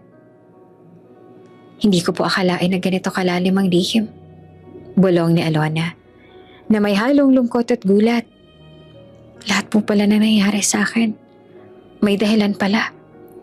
Tumango si Don Emilio. Oo anak, lahat ng pagsubok, lahat ng hirap, ang bawat hakbang na ginawa mo ay naganda sa'yo para sa araw na to. Ngayon, handa ka nang harapin ang mundo bilang aking anak. At handa akong ipakita sa'yo ang lahat ng dapat mong malaman tungkol sa ating pamilya at sa nakaraan. Hindi naman mapigilan ni Alona ang mga luha. Ang emosyon ay labis na dumadaloy. Galit, lungkot, kuryosidad at higit sa lahat pagmamahal. Para sa unang pagkakataon, ramdam niya na siya ay may lugar sa mundo. May pamilya na tunay at hindi lamang sa pangalan kundi sa puso rin. Habang nakaupo sa limousine, dahan-dahang inilapit ni Don Emilio ang kanyang mukha sa kanya at sinabi, Alona anak, alam kong maraming tanong na nasa isip mo at maraming bagay na kailangang sagutin. Pero ang unang hakbang ay malalaman mo ang katotohanan. Lahat ay unti-unti nating haharapin at handa akong samahan ka sa bawat hakbang. Si Alona, bagamat nanginginig at umiiyak, ay nakaramdam ng kakaibang lakas. Ang lahat ng nakaraang pang-aapi at hirap ay nagiging simula ng bagong kabanata. Sa kanyang puso, isang bagong pag-asang sumiklab. Isang pagkakataon na magsimulang muli, kasama ang ama na matagal niya nang hinahanap. Sa bawat segundo na lumilipas sa limousine, unti-unting nagiging malinaw sa kanyang tunay na kahulugan ng pamilya at pagmamahal. At kahit na na-overwhelm siya sa katotohanan, alam niya na sa wakas, hindi na siya nag-iisa. Ang hangin sa labas ay malamig, ngunit sa loob niya, ang damdamin ay mainit. Puno ng pag-asa, pagmamahal at lakas upang harapin ang bagong mundo na bukas na sa kanya. Tahimik ang silid ni Rico sa mansyon. Nakaupo siya sa kanyang leather chair. Nakatingin sa malawak na bintana na tanaw ang driveway at garden. Ang isip niya ay magulo, puno ng kontradiksyon. Sa isang banda, ramdam niya ang tungkulin sa pamilya. Sa ina na may galang, kayang kontrolado ang mundo at posisyon sa lipunan. Sa kabilang banda, naroroon naman si Alona, ang babae na minahal niya ng buong puso. Pinagsamantalahan at pinalad na maramdaman ang suporta at pagmamahal sa kanya. Dumating si Doña Belen sa silid. May dalang dokumento at nakasuot ng matikas, mahigpit na blazer. Ang galit at determinasyon sa mukha niya ay halata. Rico, mahinang panimula niya, pero ramdam ang bigat sa boses. Alam kong nararamdaman mo na hindi bagay si Alona sa'yo. Isa lang siyang probinsyana. Wala siya sa antas ng ating pamilya. Hindi ka niya makakamtan ng posisyon at reputasyon mo kung patuloy mo siyang ipaglalaban. Tahimik si Rico at hinahalo ang galit, lungkot at pagkalito. Inang, naiintindihan ko po. Pero hindi ko siya pwedeng iwan. Hindi po ako ganon. Ngumiti naman si Doña Belen. Halatang may alam na masakit sa puso ng anak. Ganito, Rico. Kung mahal mo ang pamilya at kung mahal mo ang pangalan mo sa lipunan, hiwalayan mo siya.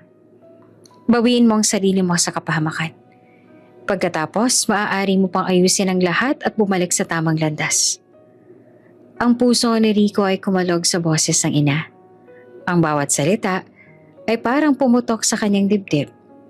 Ngunit sa kabila ng lahat, ramdam niya ang tama at mali. Ang pag-ibig niya kay Alona ay hindi basta-bastang mawawala at hindi niya magagawang sirain ng babae na naging kasama niya sa hirap at saya. Tumayo si Rico, dahan-dahan at matibay ang tindig. Inang, naiintindihan ko po ang concern ninyo, pero hindi ko pwedeng iwan si Alona. Siya ang asawa ko, siyang pinili ko, at siya rin ang minahal ko. Kung may problema man sa pamilya, ayusin natin ang magkasama at hindi sa pamamagitan ng paghiwalay o pang-aapi sa kanya. Ang galit sa mukha ni Doña Belen ay kitang-kita. Ngunit may halong pagkabigla. Hindi niya inaasahan ng ganitong reaksyon mula sa anak na matagal niyang inalagaan at kontrolado. Rico, hindi mo naiintindihan ang lalim ng sitwasyon. Ang pamilya natin, ang reputasyon natin, ang pangalan mo sa lipunan, lahat ay nakataya. Sigaw niya na halatang nagtataas na ng boses. Ngumiti naman si Rico. Hindi sa pagiging mapanira, kundi sa kumpiyansa sa sarili. Inang, naiintindihan ko po lahat ng yon. Pero mas mahalaga po sa akin si Alona. Ang pamilya ay mahalaga. Pero hindi ko pwedeng iwan ang taong minahal ko at prinotektahan ko. Hindi ko hahayaang siya ang magsakripisyo para sa aking kapakanan. Tahimik si Doña Belen. Ramdam ang tensyon sa silid. Alam niyang hindi basta-bastang matitinag si Rico. At sa unang pagkakataon, nakaramdam siya ng halong respeto at galit sa parehong oras. Hindi mo alam ang magiging resulta nito. Patuloy pa ni Doña Belen. Ang tinig ay may halong babala at takot. Ang mundo ay hindi patas. May darating na pagsubok. At kung hindi mo siya iiwan, ikaw rin ang masasaktan. Umiling si Rico. Matibay ang mata sa ina. Alam ko po, pero handa po akong harapin ang lahat ng yan. Hindi ko po siya iiwan. Siya ay bahagi na ng buhay ko. At hindi ko hahayaang sirain ng sino man ang relasyon namin. Kami po ay magsasama at kami po ay lalaban. Sa sandaling iyon, ramdam ni Doña Belen na may bagong apoy sa puso ni Rico. Isang apoy na mas matibay kesa sa takot o presyon mula sa pamilya. Ang anak niya, na dating madaling maimpluwensyahan, ay nagsimula ng magkaroon ng sariling paninindigan. Huminga si Rico ng malalim at tumingin sa malawak na silid. Ang bawat pinto, bawat bintana, bawat kasangkapan sa mansyon ay tila sumasakse sa kanyang desisyon. Ang desisyon niya hindi lamang para kay Alona, kundi para rin sa sarili niya. Alona, bulong niya sa sarili habang naaalala ang mukha ng asawa. Ipaglalaban kita. Hindi kita iiwan. Hindi kahit sino o anuman na makakagawa sa akin na iwan ka. Si Doña Belen sa kabilang banda, naglakad palabas ang silid ng may halong galit at pagmumuni-muni. Alam niya, isang bagong yugto ang nagsimula. Isang yugto na puno ng pagtutol, laban at determinasyon mula sa anak niyang may sariling paninindigan. At sa loob ng silid, nananatili si Rico. Tahimik ngunit determinado. Ang puso niya ay malinaw. Ang kanyang asawa, si Alona, ay hindi niya basta iiwan. Ang laban ay nagsimula na, hindi para sa kanya lamang, kundi para sa pagmamahal na matagal niyang pinili. Maliwanag ang araw sa Maynila nang bumaba si Alona mula sa limo. Dinala siya sa isang exclusive venue sa Makati. Ang lugar ay napaka-classy. May malalaking chandelier, polished marble floors at mga tanim na nagdadala ng natural na kagandahan sa loob. Lahat ng mata ay nakatingin sa kanya nang siya ay pumasok. Kasama si Don Emilio, ang dating presidente. Lumakad si Alona sa gitna ng ballroom. Tahimik ang paligid sa unang sandali at ramdam ang halong respeto at pagkagulat mula sa mga tao. Dati ang batang probinsyana na pinapahiya ng pamilya Ilustre, ngayon ay isa ng prominenteng miyembro ng elite society. Alona, mahina ngunit tiyak na boses ni Don Emilio. Ito na ang iyong bagong simula. Ito na ang mundo na nararapat sa iyo bilang aking anak at tanging tagapagmana ng aming pamilya. Gamitin mo ito at ipakita mo sa lahat kung sino kang talaga. Ang mga bisita ay dahan-dahang pumapalakpak. Hindi ito basta palakpak. Ito ay respeto, paghanga at kaunting pagkagulat na ngayon ay nakaharap nila ang batang babaeng dati tinutukso sa simpleng buhay. Habang naglalakad si Alona sa gitna ng ballroom, naramdaman niya ang mga titig ng mga tao.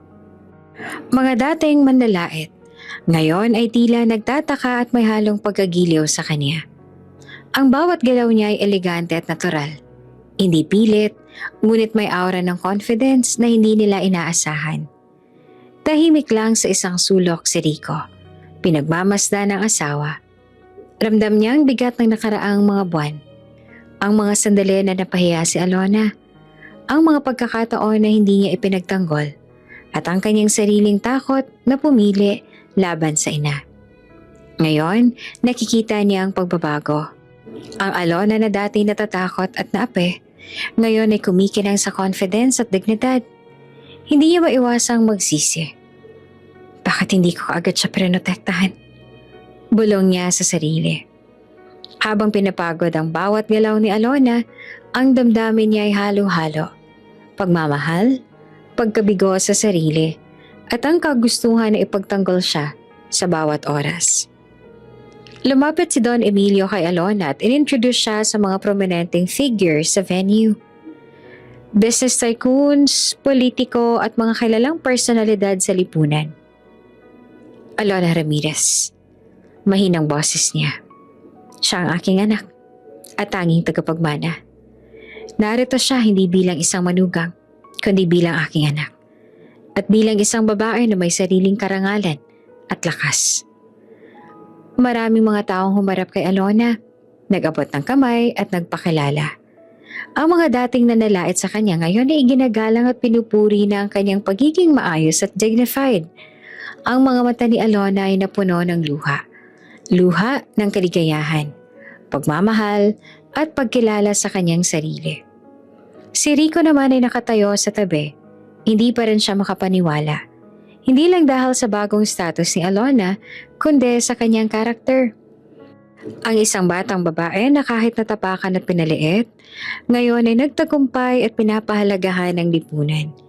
Bigla siyang nakaramdam ng hiya sa sarili. Ngunit ramdam din niya ang damdaming hindi niya maipaliwanag. Pagmamahal na mas malalim at pagnanais na ipagtanggol ang asawa sa anumang oras. Habang nagtatapos ang introduction, lumapit si Rico sa tabi ni Alona. Alona, patawarin mo ako. Dapat ay noon pa kita pinagtanggol. Noon pa sana pinakita ko na namahal kita at hindi ka iiwan. Ngumiti si Alona. Ang mga mata ay may halong tuwa at pagmamahal. Rico, ngayon mas mahalaga na nandito tayo sa isa't isa. Hindi na mahalaga ang nakaraan. Ang mahalaga, handa tayong harapin ang mundo ng magkasama. Tahimik naman si Rico, ngunit ramdam niya ang bigat ng damdamin. Ang pagsisisi at ang bagong determinasyon na protektahan si Alona sa lahat ng pagkakataon. Ang ballroom ay puno ng liwanag, elegance at halong excitement. Sa bawat paglapit sa kanya ng mga bisita, naramdaman ni Alona ang kakaibang pagtingin sa kanya. May halong respeto, pagkilala at kahit pagmamahal. Ang batang babae na minsang naapit pinahiya, ngayon ay isang babae na may karangalan, may lakas at may lugar sa mundo. Habang nagtatapos ang gabi, nakatayo si Alona sa gitna ng venue. Hawak ang kamay ni Rico, ramdam ang lakas ng pagmamahal, ang suporta mula sa ama at ang respeto ng lipunan. Ang bawat sandali ay simbolo ng panibagong kabanata. Isang kabanata ng pagmamahal, karangalan at bagong simula. Si Rico naman sa kabilang banday sumumpa sa sarili na hindi niya nahahayaang masaktan si Alonang muli. Ang kanyang pagmamahal ay lalakas at ang kanyang pagkilala sa sarili at sa asawa ay magbibigay daan sa mas matibay na relasyon. Sa labas ng venue, nakatanaw sa skyline ng lungsod si Alona. Ang ilaw ng mga gusali ay kumikislap. Parang sumasalamin sa bagong liwanag sa kanyang buhay. Ang nakaraan ay nagbigay ng kanyang aral. Ngunit ang kinabukasan ay puno ng pangako at bagong pag-ibig. Maliwanag ang umaga sa Makati nang umalis si Alona sa kanyang kondo kasama ang kanyang personal bodyguards. Nakasuot siya ng simpleng blouse at slacks. Ngunit ramdam ang confidence sa bawat hakbang niya. Ang mga mata niya ay alerto. Alam niyang kahit na may bagong buhay at respeto, hindi pa rin mawawala ang panganib mula sa nagtatangkang sirain ng kaniyang kaligayahan. Hindi nagtagal, sa kalsada, napansin ng bodyguard ang 3 itim na SUV na palihim na sumusunod. Ang mga sasakyan ay mabilis na gumalaw, parang nakalaan sa isang layunin. Ma'am, may sumusunod po sa atin. Bulong ni Carlos, ang pinakamatagal ng bodyguard ni Alona, habang tinitingnan ang rearview mirror. Tumango naman si Alona. Ramdam ang kaunting kaba ngunit hindi nagpapakita ng takot. Sige Carlos, huwag nating hayaang makita nila na natatakot tayo. Panatilihin natin ang focus. Sa loob ng ilang minuto, lumakas ang bilis ng SUV ni Alona.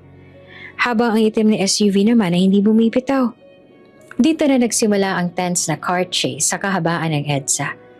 Ang trapiko ay nagmistulang palaruan ng mga sasakyan. Bawat pagliko at pagpreno ay puno ng tensyon. Ma'am, 3 sasakyan silang sumusunod. Mukhang may agenda talaga sila. Sabi ni Leo na isa pang bodyguard. Hawak naman ng walkie-talkie para makipag-ugnayan sa backup team. Ma'am Alona, huwag po kayo magtatanggal ng seatbelt. Boses ni Carlos sa kanya, sabay ang titig sa rearview mirror. Huwag kang matakot, may plano tayo. Sa isang mabilis na pagliko, tinangka ng isa sa mga SUV na ibangga sa tabi ni Alona para pigilan ang kaniyang kotse. Napigilan ng mabilis sa pagmaniobra ni Carlos ang atake, ngunit ramdam ng lahat ng panganib. Ang mga puso nila ay kumakabog sa bilis ng sitwasyon, habang ang paligid ay nagiging blur ng mga gusali at kalsada. Sa loob ng kotse, si Alona ay alerto ang isip. Kahit ramdam niya ang adrenaline, hindi nila ako makukuha. Bulong niya. Halatang determinado ang hindi magpapadala. Ngunit hindi nagtagal, isang SUV ang sumabay sa tabi ng kotse at nagpupumulit buksan ang pinto. May 3 lalaki ang tumangkang buksan ang sasakyan ni Alona para makalabas. Tumindi ang tensyon sa loob ng kotse. Ma'am, huwag ka mag-aalala. Sigaw ni Carlos sabay hampas ang kanyang metal baton sa isa sa mga kalaban. Si Leo at ang ibang bodyguards ay agad ding sumali. Sabay-sabay nilang prinotektahan si Alona mula sa attempted kidnapping. Ang chase ay tumagal pa ng ilang minuto bago tuluyang nagpatuloy sa isang secluded safe house na pinaghanda ng team ni Don Emilio. Dito, ligtas na nakalabas si Alona, huminga ng malalim at tumingin sa paligid ng relief at takot. Ma'am, ligtas na po kayo, sabi ni Leo. Habang tinitiyak na walang sugatan ng lahat, hindi nila inaasahan na may ganitong level ng security. Tumango naman si Alona. Ramdam ang tensyon na unti-unting bumababa. Ngunit sa kanyang puso, alam niya ang panganib mula kay Doña Belen ay hindi pa tapos. Ang galit at desperasyon ng biyenan ay malinaw at alam niyang gagawin niya ang lahat para siraan siya. Hindi ako matatakot. Bulong ni Alona sabay tingin sa bintana. Hindi na nila ako mapapasuko. Sa kabilang banda, si Rico, na nakatanggap ng tawag mula sa bodyguard ay agad na dumating sa safe house. Napansin niya ang pagkabalisa ni Alona at ang kaniyang tapang. Huminga siya ng malalim. Ramdam ang bigat ng sitwasyon at ang panghihinayang na hindi niya agad na ipagtanggol si Alona noon. Alona, bulong niya hawak ang kamay. Pasensya na. Dapat. Noon pa kita prinotektahan. Ngumiti si Alona na may halong relief at pagmamahal. Rico, andito ka na. At ito ang mahalaga. Hindi na natin hahayaan na sirain ang buhay natin. Ang mga bodyguards si Alona ay nag-set up ng perimeter. Tinitiyak na walang makakaabot sa kanila habang may plano silang ipatupad para masiguro ang kaligtasan niya sa susunod na hakbang. Samantala, sa kabilang bahagi naman ng lungsod, si Doña Belen, nasa kanyang office, galit at nagbabalak pa rin. Ramdam ang kanyang desperasyon at pagkagalit sa tagumpay ni Alona sa kabila ng kanyang plano. Hindi ito ang katapusan. Bulong niya sa sarili. Hindi pa siya natatalo. Darating ang araw na ipapakita ko sa lahat na hindi siya karapat-dapat sa aking anak. Ngunit sa ngayon, si Alona ay ligtas. Ang laban ay nagbigay sa kanya ng bagong tapang at determinasyon. Ang dating babae na natatakot at naaapi, ngayon ay handa ng ipaglaban ang sarili. ang pamilya at ang pagmamahal na kanyang pinili. Ang car chase at attempted kidnapping ay naging paalala sa kanya na kahit gaanong kataas ang lipunan o gaanong karaming humahamak sa kanya, ang tunay na lakas ay nagmumula sa puso, tapang at suporta ng mga taong mahal niya. Mataas ang sikat ng araw sa Makati habang naglalakad si Alona patungo sa malaking convention hall na handa para sa isang charity gala. Ang venue ay puno ng mga kilalang personalidad sa lipunan, mga negosyante, politiko at mga socialite. Ngunit sa halip ng mga ibabaw ang kaba o takot, si Alona ay kumikislap sa confidence at determinasyon. Kasama niya ang kanyang ama, si Don Emilio, na nakasuot naman ng maayos na suit habang naglalakad sila sa red carpet. Ramdam ni Alona ang titig ng mga tao. Dati may pang-aalipusta at panlalait sa kanya. Ngunit ngayon, nararamdaman niya ang respeto, paghanga at pagkilala sa kanyang karakter. Alona, mahina ngunit patatag na boses si Don Emilio. Hindi lamang ito para sa fundraising. Ito ay pagkakataon mo na ipakita sa lahat kung sino ka at kung gaano kang kalakas. Tumango si Alona, huminga ng malalim at dahan-dahang lumakad sa stage. Ang spotlight ay nakatuon sa kanya habang ang crowd ay huminto sa ingay. Tahimik na nakikinig ang lahat sa bawat galaw niya. Magandang araw sa inyong lahat, panimula ni Alona. May halong kaba ngunit ramdam ang tiwala sa sarili. Maraming salamat sa pagdalo sa event na to. Ang okasyong ito ay hindi lamang tungkol sa pagtulong ng mga nangangailangan, kundi para ipakita rin na sa kabila ng lahat ng pagsubok, may lakas at determinasyon na makakaya nating harapin ang buhay. Tahimik na nakikinig ang audience. Ramdam ang sincerity sa bawat salita niya. Ang dating batang babae na natatakot at naaapi, ngayon ay nakatayo sa harap ng lipunan, matatag at may dignidad. Ang bawat isa sa atin ay may kakayahang gumawa ng pagbabago. Patuloy pa ni Alona. Ang tunay na lakas ay hindi lamang nakikita sa kayamanan o posisyon sa lipunan, kundi sa puso, sa tapang na ipaglaban ng tama, at sa pagmamahal na ibinibigay natin sa kapwa. Si Rico, nakatayo sa gilid ng stage, ay hindi makapaniwala. Ang dating asawa na naaapi sa harap ng kanyang ina, ngayon ay isa ng inspirasyon. Napansin niya kung gaanong kalakas at ka-determined si Alona. Higit pa sa kanyang sariling tapang.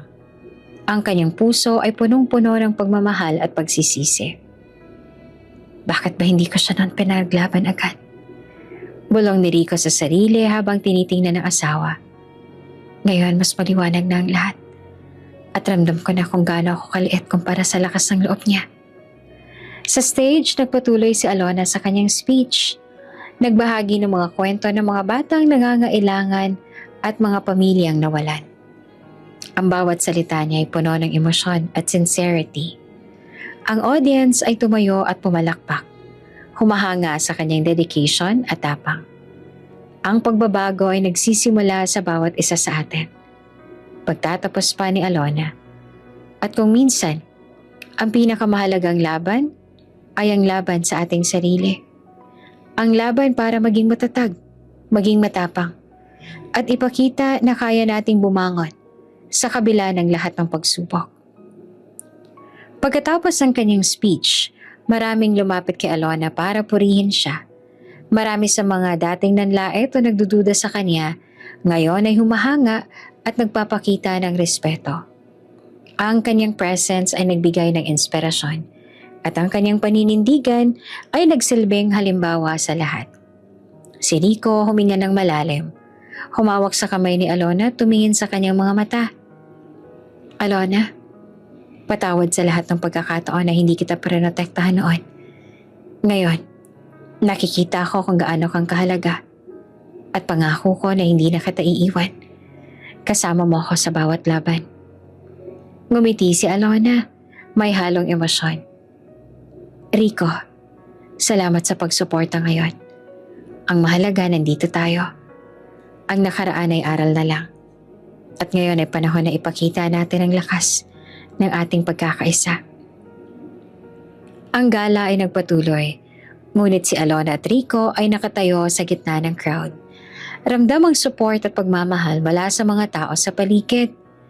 Ang dating batang babae na natatakot sa harap ng mundo, ngayon ay empowered na, confident at handang ipaglaban ang sarili at ang mga taong mahal niya. Sa pagtatapos ng gabi, si Alona ay tumingin sa skyline ng lungsod mula sa terrace ng venue. Ang ilaw ng mga gusali ay kumikislap, sumasalamin sa bagong yugto ng kanyang buhay.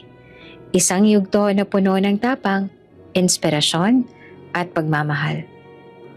Ang karanasan ay nagbigay sa kanya ng bagong perspective. Ang tunay na lakas ay nagmumula sa puso, sa determinasyon at sa suporta ng mga taong mahal mo. At sa tabi niya, naroon si Rico, handang ipaglaban ang pagmamahal at ang bagong buhay na kanilang sinimulan.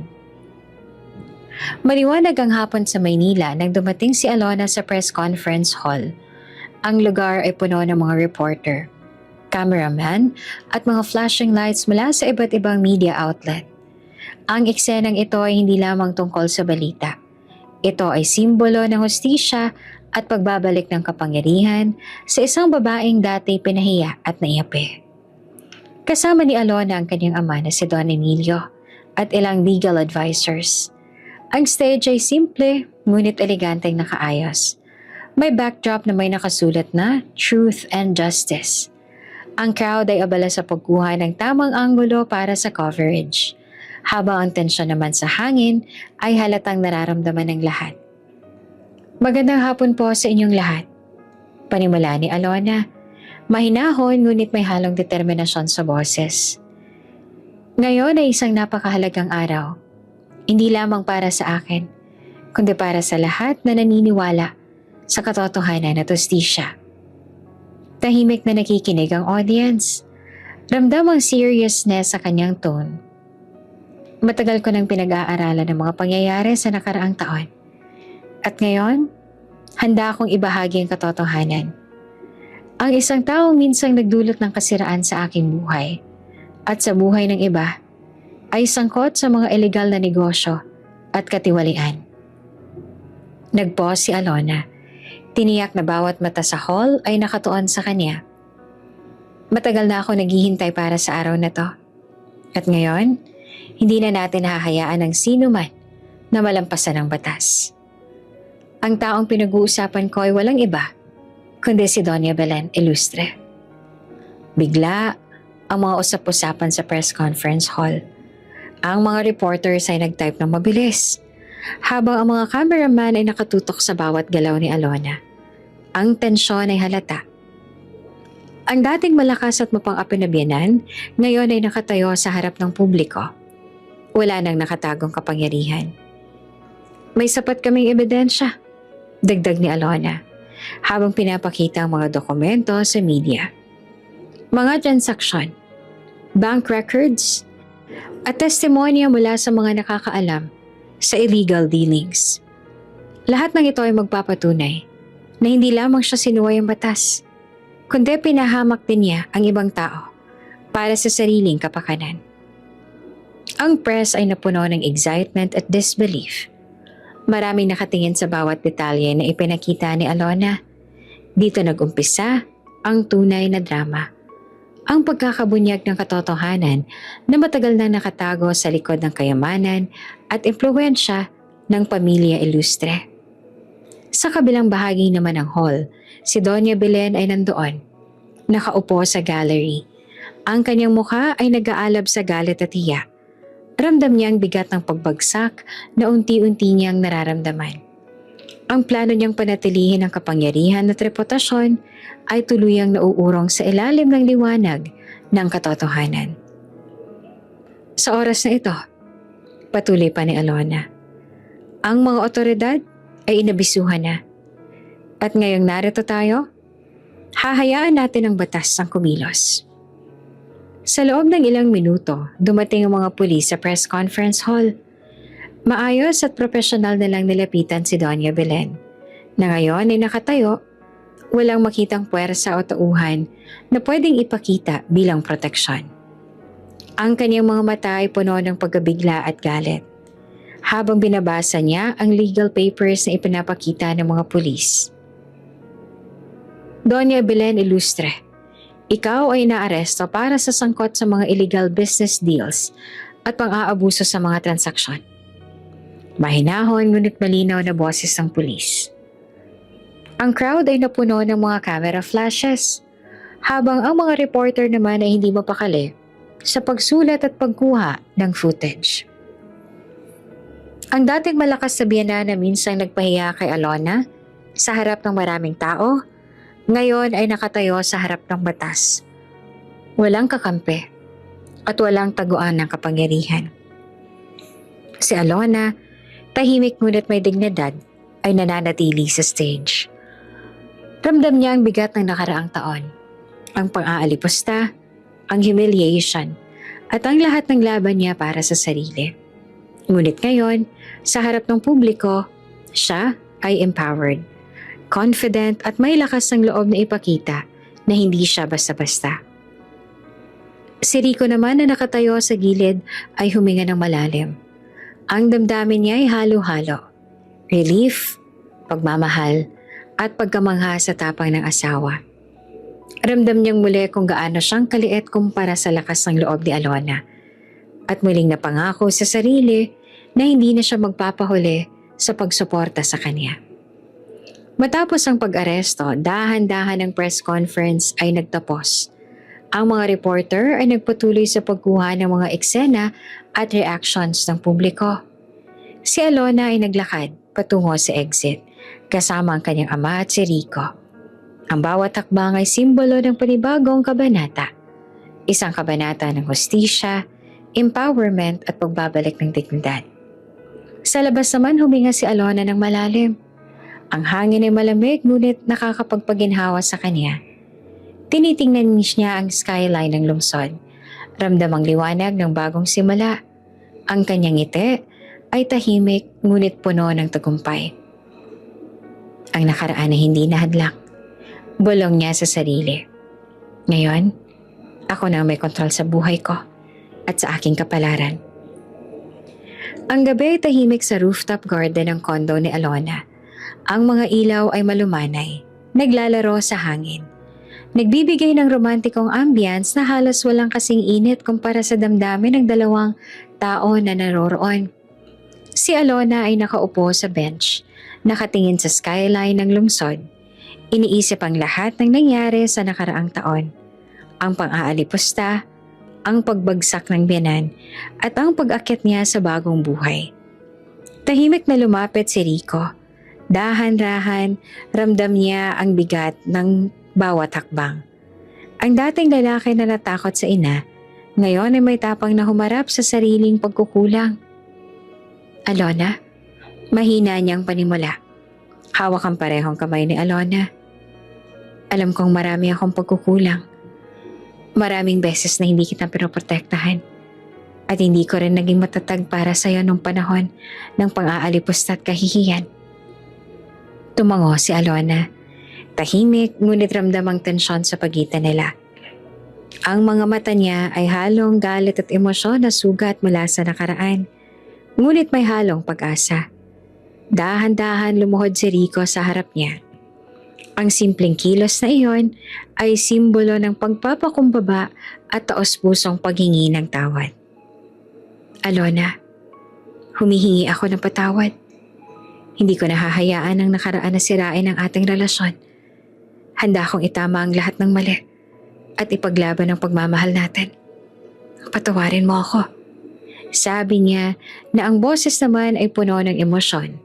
Ramdam ang sincerity sa bawat salita. Tahimik si Alona, hawak ang mga kamay ni Rico at pinagmamasdan siya ng maingat. Ang kanyang puso ay naguguluhan. Ang pagmamahal na dati tahimik na naroon, ngayon ay nagbabalik ng mas malinaw na paraan. Ngunit ang takot na masaktan muli ay nagpapalakas ng kanyang pagdadalawang isip. Rico, panimula niya ng malumanay. Maraming nangyari. At hindi biro ang lahat ng pinagdaanan natin.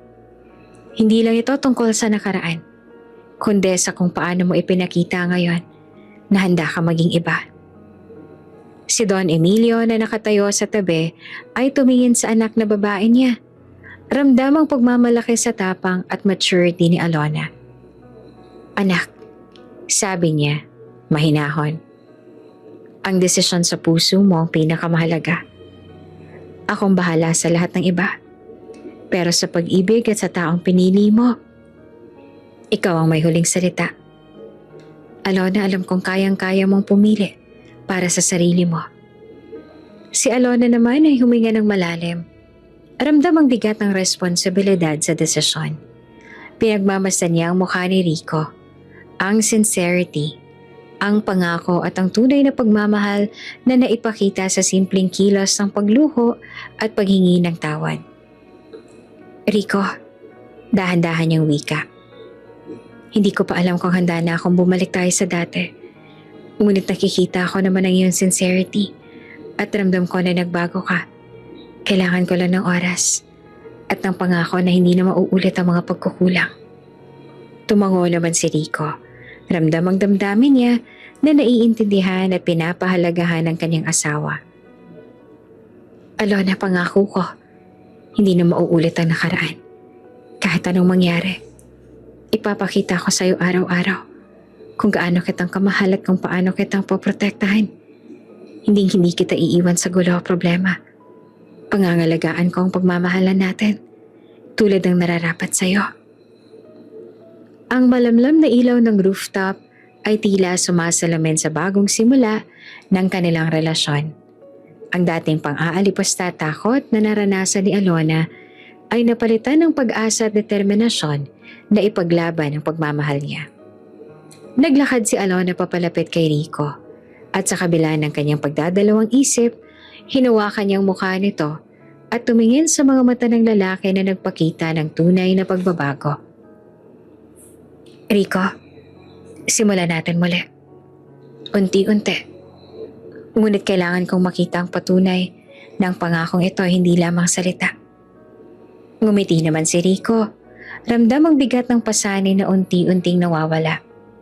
Alona, ipapakita ko sa iyo bawat araw ang pagmamahal ko at ang pangakong hindi ka muling masasaktan.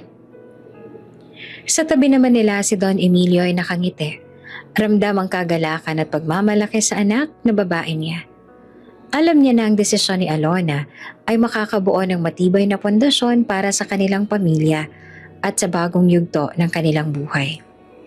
Habang nakatayo sila sa rooftop, ramdam nila ang malamig na hangin sa gabi na sumasalamin sa bagong simula.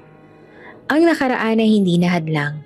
Ang mga aral at sugat ay naging gabay para sa mas matatag at mas maayos na relasyon. Ang pagtanggap ng patawad ay hindi madaling proseso. Ngunit ang lakas ng loob at sincerity ni Rico ay nagbigay ng bagong pag-asa kay Alona. Ang gabi ay nagtatapos sa tahimik, ngunit malakas na pangako. Isang pangako ng pagmamahal, respeto at bagong simula para sa kanilang dalawa. Ang araw ng kasal ay maliwanag, mainit. Ngunit ang hangin ay may halong excitement at pag-asa. Sa malawak na garden sa isang resort sa Tagaytay, handa na ang lahat para sa isang grand wedding. Ang mga bulaklak ay nakahanay sa pathway. Puti at pastel ang kulay. Eleganteng dekorasyon na nagpapakita ng simple pero marangyang selebrasyon.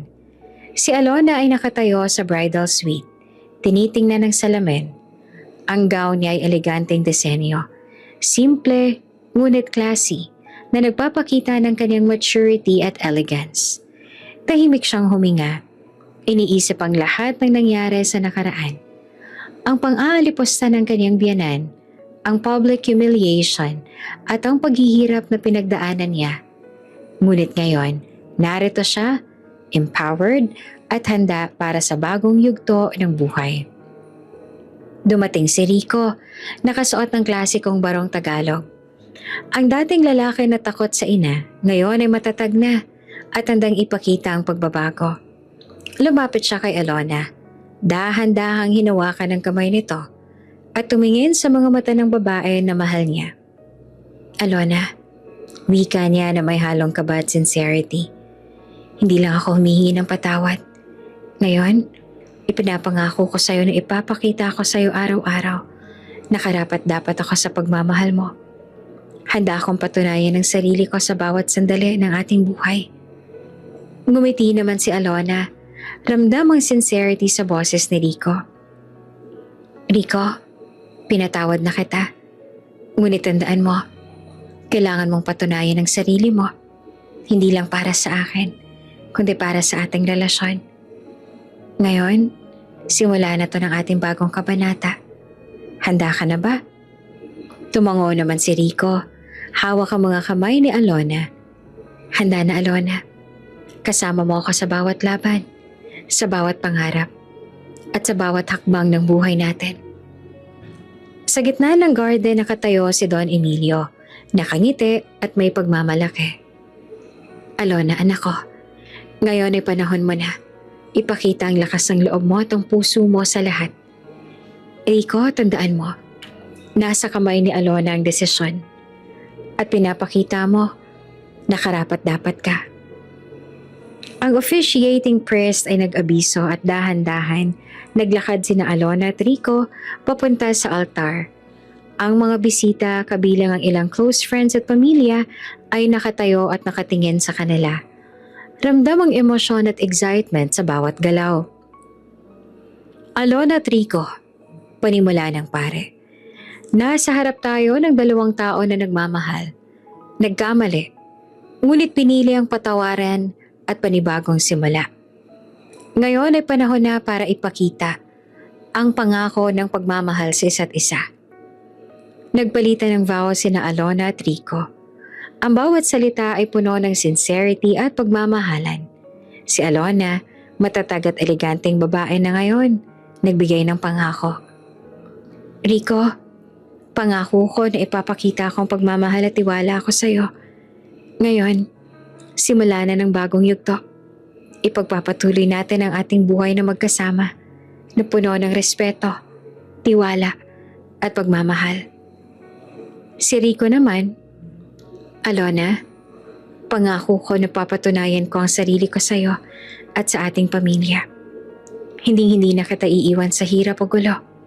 Sa bawat sandali, ikaw ang prioridad ko. Pagkatapos ng vows, ang moment naman ng pag-kiss ay sinalubong ng applause ng mga bisita. Ang dating manugang na inapit pinahiya sa nakaraan, ngayon ay nagsimula na ng bagong yugto. Isang babae na empowered, confident at tunay na heiress ng isang makapangyarihang pamilya. Sa labas naman ng resort, nakapila ang 30 presidential cars, handang i-escort ang bagong kasal. Ang convoy ay simbolo ng mataas na posisyon at respeto ni Alona sa lipunan.